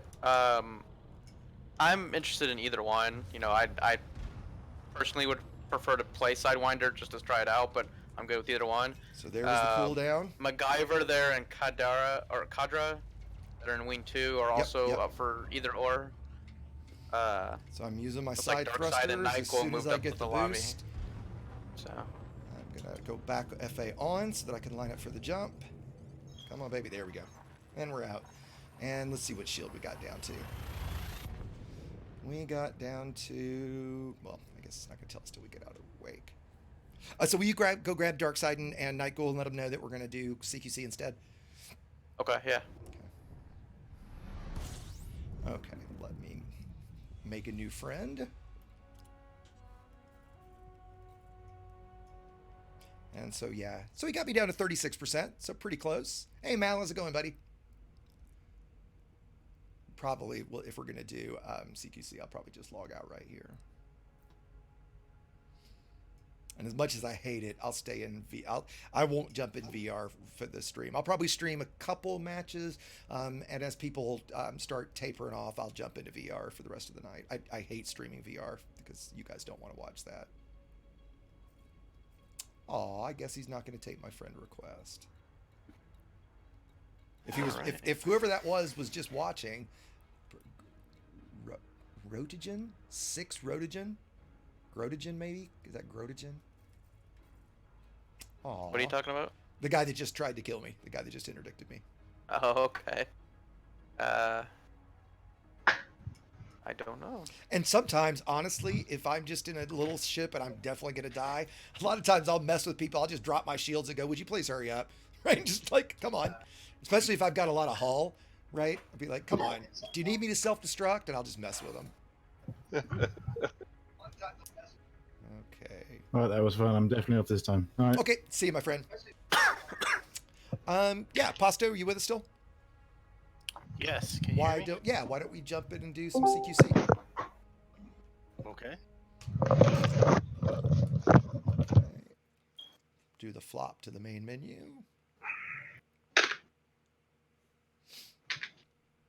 And here's where you do the thing that you've never clicked on, Arena. Do you want to just stop? Do you want to start with team deathmatch or just straight up deathmatch, Pasto? It'd be great if we could capture the flag going. But let's yes, exactly. So let's start. Team deathmatch is going to be like the same thing as. Ooh, Kadra, you're killing us, buddy. The flag. Okay, Kadra, when you've got that straightened out, DM Aposto and he'll unmute you because I just muted you. Yeah, that was as soon as I land here, I'll get in the arena menu as well. Happy to have guys in chat, but got to be careful with your mics, guys. Yeah, I think he was trying to get his VR headset on. It sounded like something like that, yeah.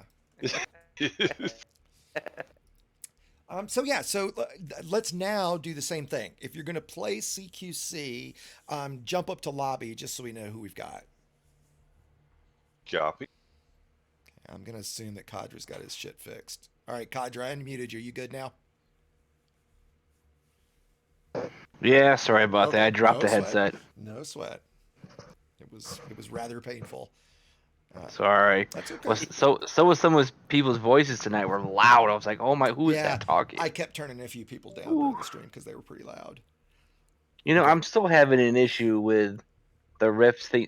Like, even though I'm in the chair and I did my view, reset my view, it's still like the ground is right underneath my nose. It's like not adjusting the height. Your height again. Yeah. What's that? Yeah. I got the second one, the new one. It might be your lighting as well, if your lights aren't bright enough. Not bright enough. Who No, else? that's pretty bright. All right, give me a minute. I gotta switch headsets. I'm going into VR. So Posture, you're gonna join us. Cadre, you're playing CQC. Yep, I gotta shoot you at least a couple times. Okay, so I'm gonna take you up to lobby because we're just figuring that out. Apostle, I'm gonna take you up there too, just so we know who else. All right, anybody else? Everybody else is muted that's in here right now.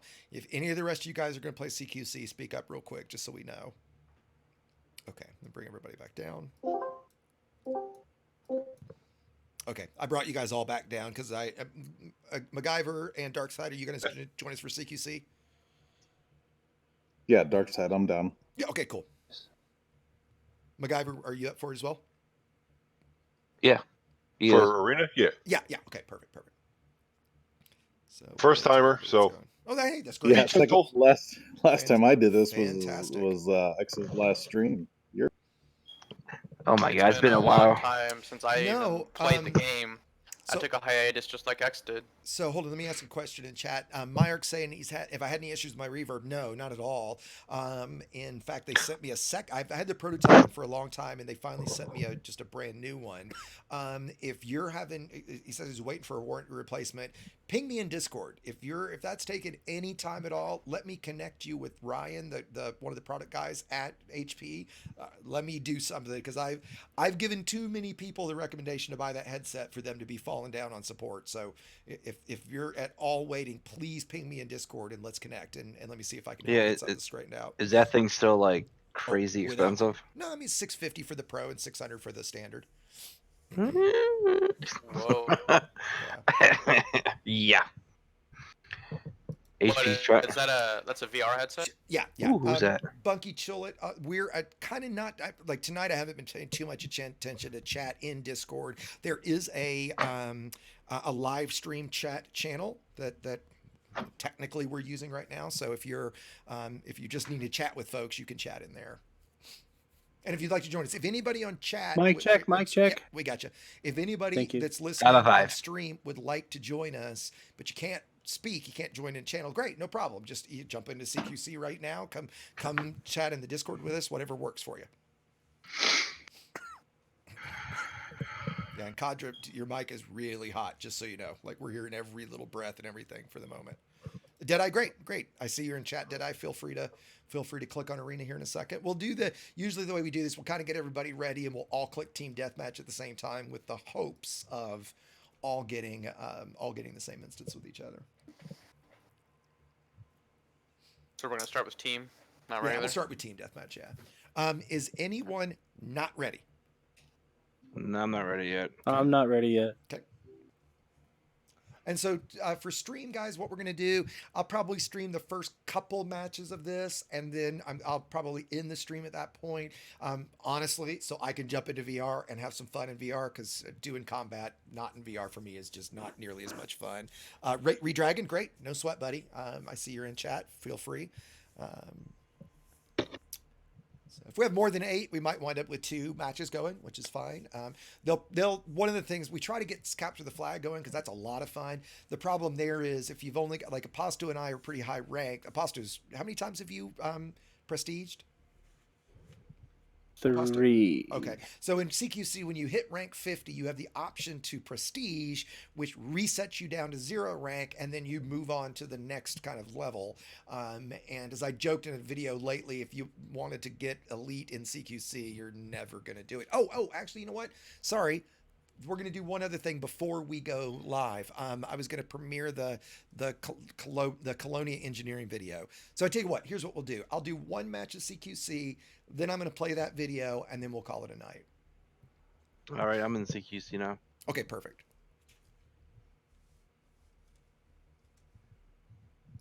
Okay, who else are we waiting for? Anybody?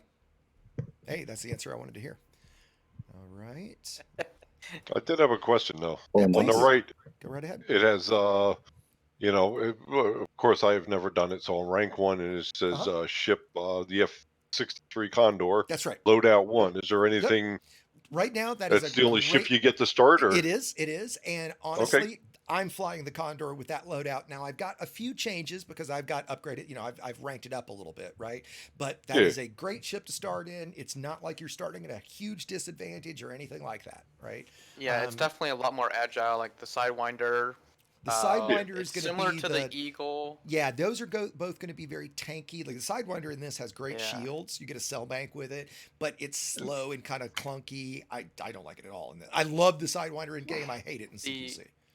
So as you play CQC and you start ranking up, you will start unlocking more ships and more upgrades that you can switch out for your loadouts. But that is what you start with. Gotcha. Okay, thank you.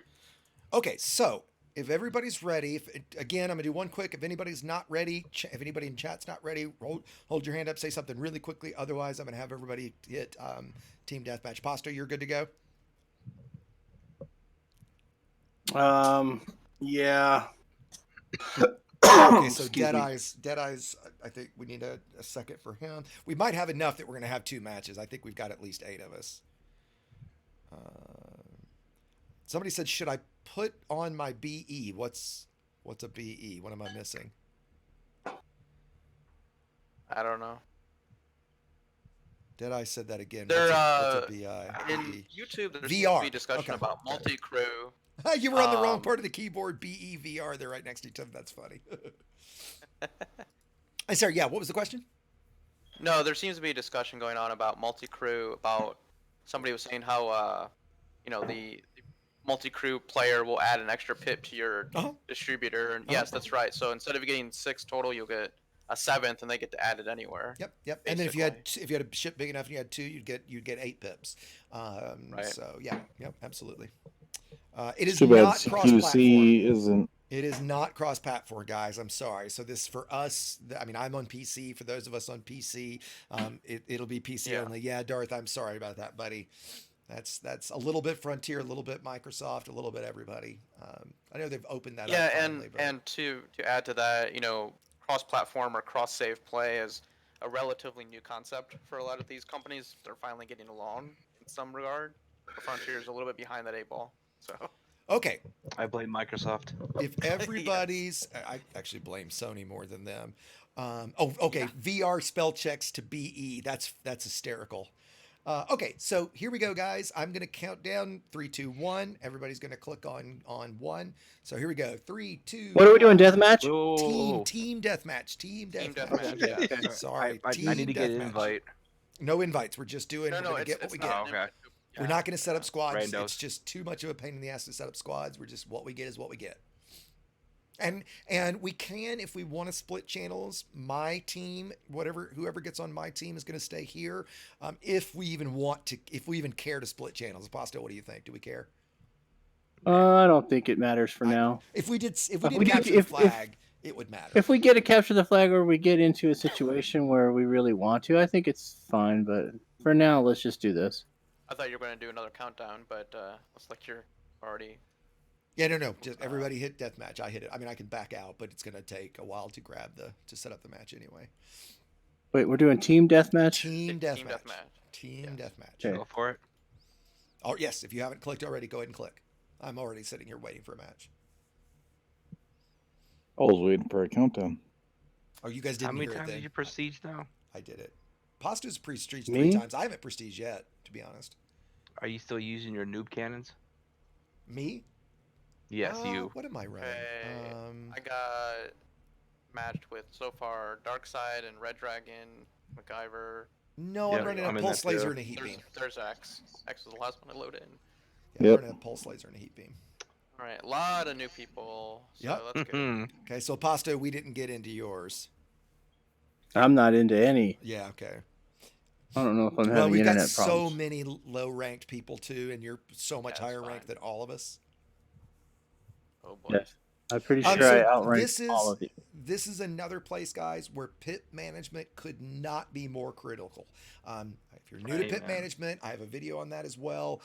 One of the things I highly suggest that people do is set up macros for pit management so that you can basically instantly put your pips wherever you need them. Another thing that you're going to want in this is the cheese, which is the double damage weapon buff that I'm just about to grab.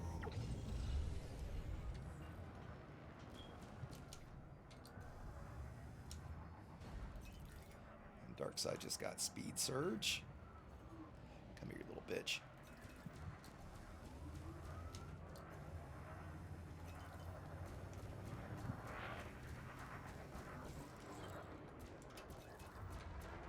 And as you see, double damage is pretty damn deadly. You also can't use just like target next hostile. You have to manually target. And I sure got manually targeted. Nice, Kadra. The cannons. The cannons are a good one because they don't have any distro draw, or very little distro draw. Pasto's really the veteran here. Pasto, if you want to chat and talk about the different stuff. Kadra's got, I can target him right now, and you see how his shields look a little different on my screen. He got the shield buff. So learning the maps and knowing where the various things are is really important. Yeah, chaff is very useful. It doesn't last very long. Oh, getting shot at. Mad Wookie just smashed into the station. Oh, and Red Dragon took my kill.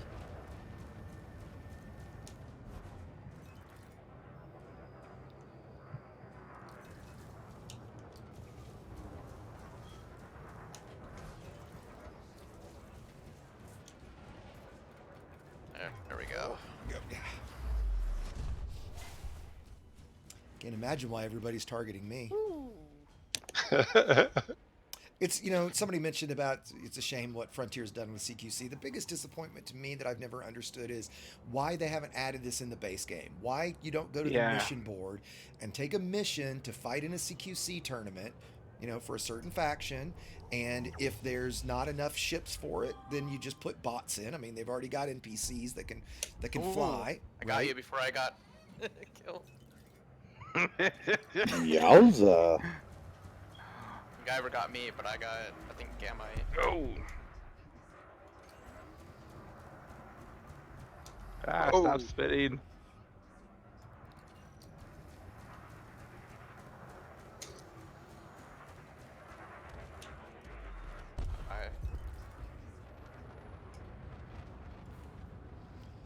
Speed surge, this is or great shield practice boost. for, This like, is a very important one to get to. The nice thing about speed surge or shield boost is if your shields are down and you go through shield boost, you immediately get your shields back in full.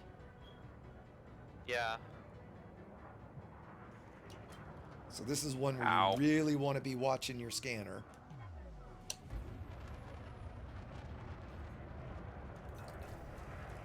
It's also great to wait till somebody's near death and get yourself a kill after the fact.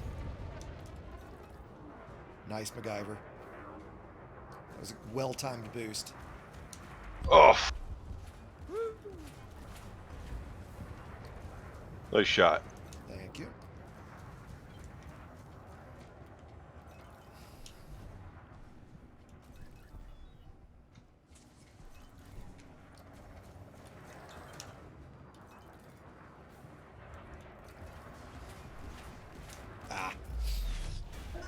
Nice shot, Mad. Hey. Oh, shit. Aposto, did you get a match? I did. Who'd you get? None of us that are in. Okay. It's a whole different place. Are you done with your match? Nope, not yet. It's 8-7. Oh. Do that. I just got blown up for the first time. Nice.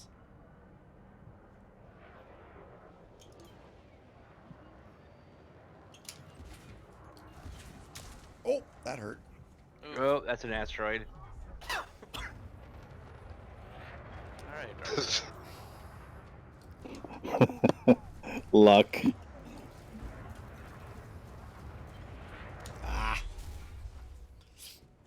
You got my number tonight, Kadra.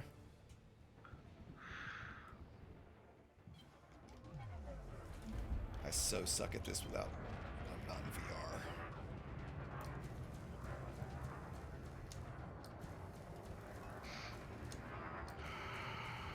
And one of the things for the folks that are still watching that you'll notice with what I'm trying to do is I'm constantly trying to throw my pips around to where I need it. And really in a fight, especially if you're in a real ship fight, I'm changing my pips every couple seconds.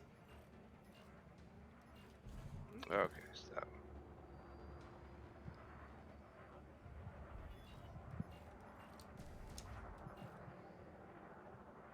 In CQC, your pips, realistically, unless you're not being shot at or shooting, which should be all the time, your pips should be moving all the time. Yeah. Like, they should just be boop boop boop boop boop boop boop boop boop boop boop boop all the time.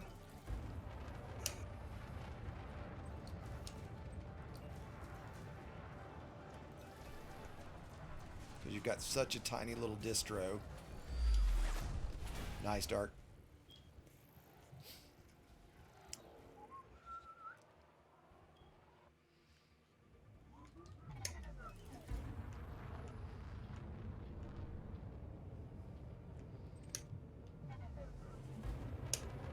What?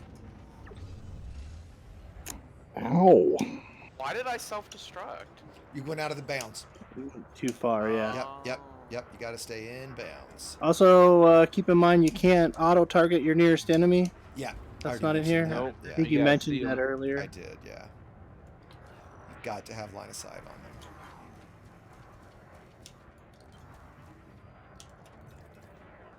I don't have that bound, so. Oh, yeah. Definitely a critical one to have bound here. Was somebody going for the shield boost? Yeah, it's all right. I got you. You've gotten me more than once. But this is also great practice for fixed or especially like flight assist off if you're not used to it, thrusting around and. Oh yeah. A little bit. There is some gimbal in these weapons.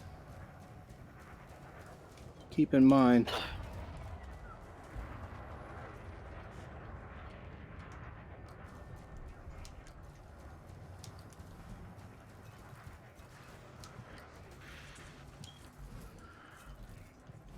Come on, baby, go.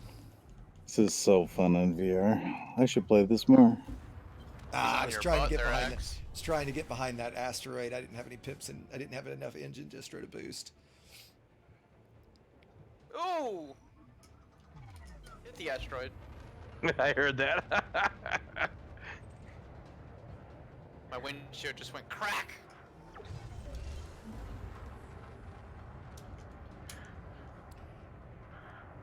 I wish we had ships like the Vipers in Battlestar Galactica that would just literally flip around in like a tenth of a second.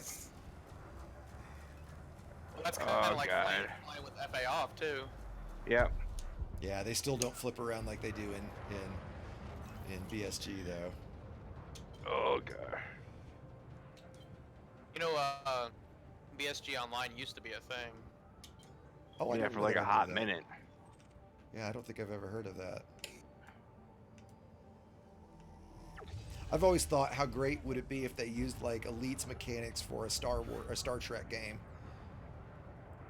Star Trek I mean, Online, it wouldn't really fit, but.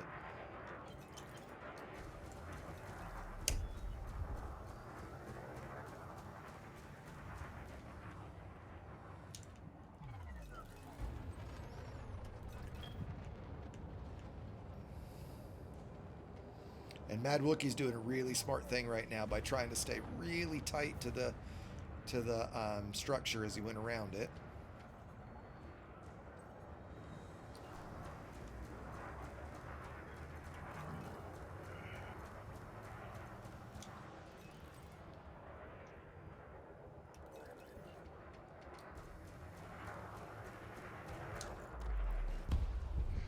Nice. Youch.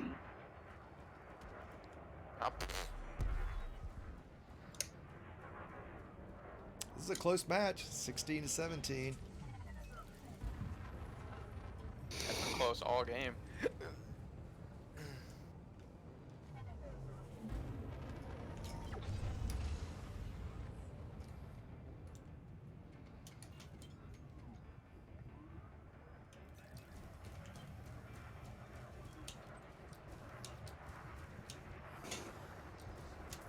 Nice, Dark.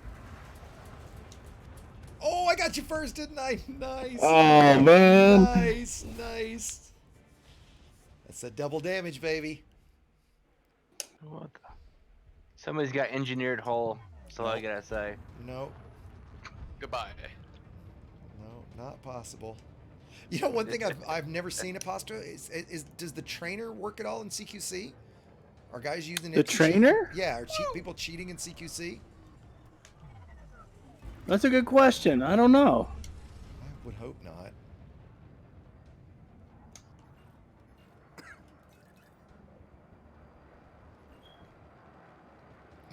I got 2 on me. I got one of them.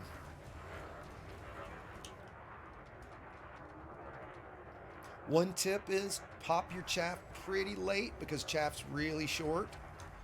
So you kind of want to try to use your chaff fairly late if you can.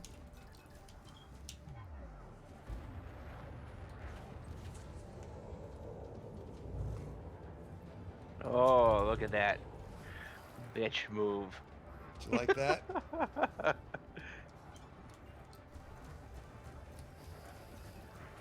Deploy chaff. And use the structure to your advantage. Oh, there it is again. Of course, baby.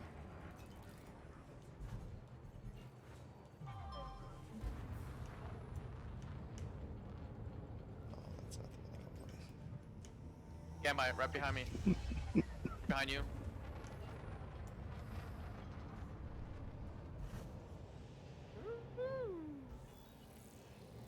To 21.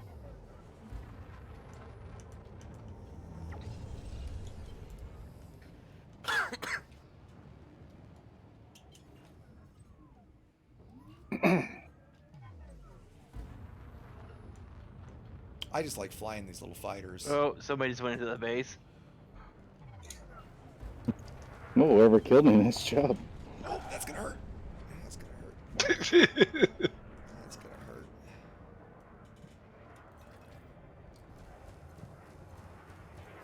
Oh wow, I didn't realize some of the structure's damageable. I was shooting at MacGyver, and as he flew by, I did some damage to the station, and it actually did damage. Did you know that, Aposto? Yes. That's kind of cool. Oh yeah, totally awesome. Now, I mean, there's a one of the- really hold cool on, hold on. things that With are. speed surge. Watch this. How fast your thrusters all of a sudden become. Like I'm going full reverse. It only lasts for a brief second, but speed surge is amazing. But what does it last? Literally like 3 seconds? Aposto, do you know? Hold on. Yeah. I know you're in a fight. Yeah, it's very quick. It's under 3 seconds, I think.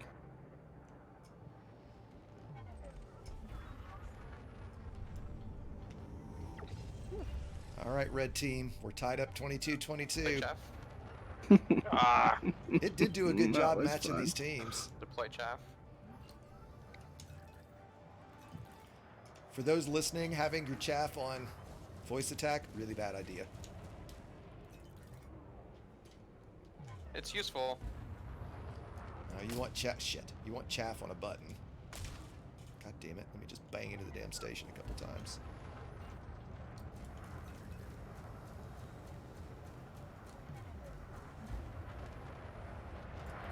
Dude. Game tits got me again. We got one more kill and 1 minute.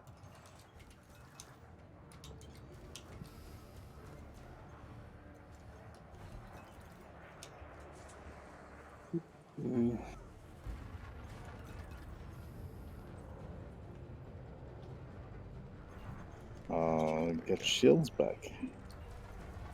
Hey, there we go. Oh, man. That was a good one. 90% hull and I got killed. That was a good one. Okay, guys, so you guys keep playing CQC. I'm going to take a break, and so I can switch out. I'm going to switch into VR for the rest. But to end the stream, I'll go ahead and use it as an opportunity to premiere the video that I finished this afternoon. The Patreons have had it for several hours. I usually give them a day, but we'll do this one quick. So this is a guide to unlock all of the Colonia engineers. And as I said at the beginning of the stream, the key to this is planning. So you want to, if you plan everything out, you want to have all of your engineering materials so you can roll modules.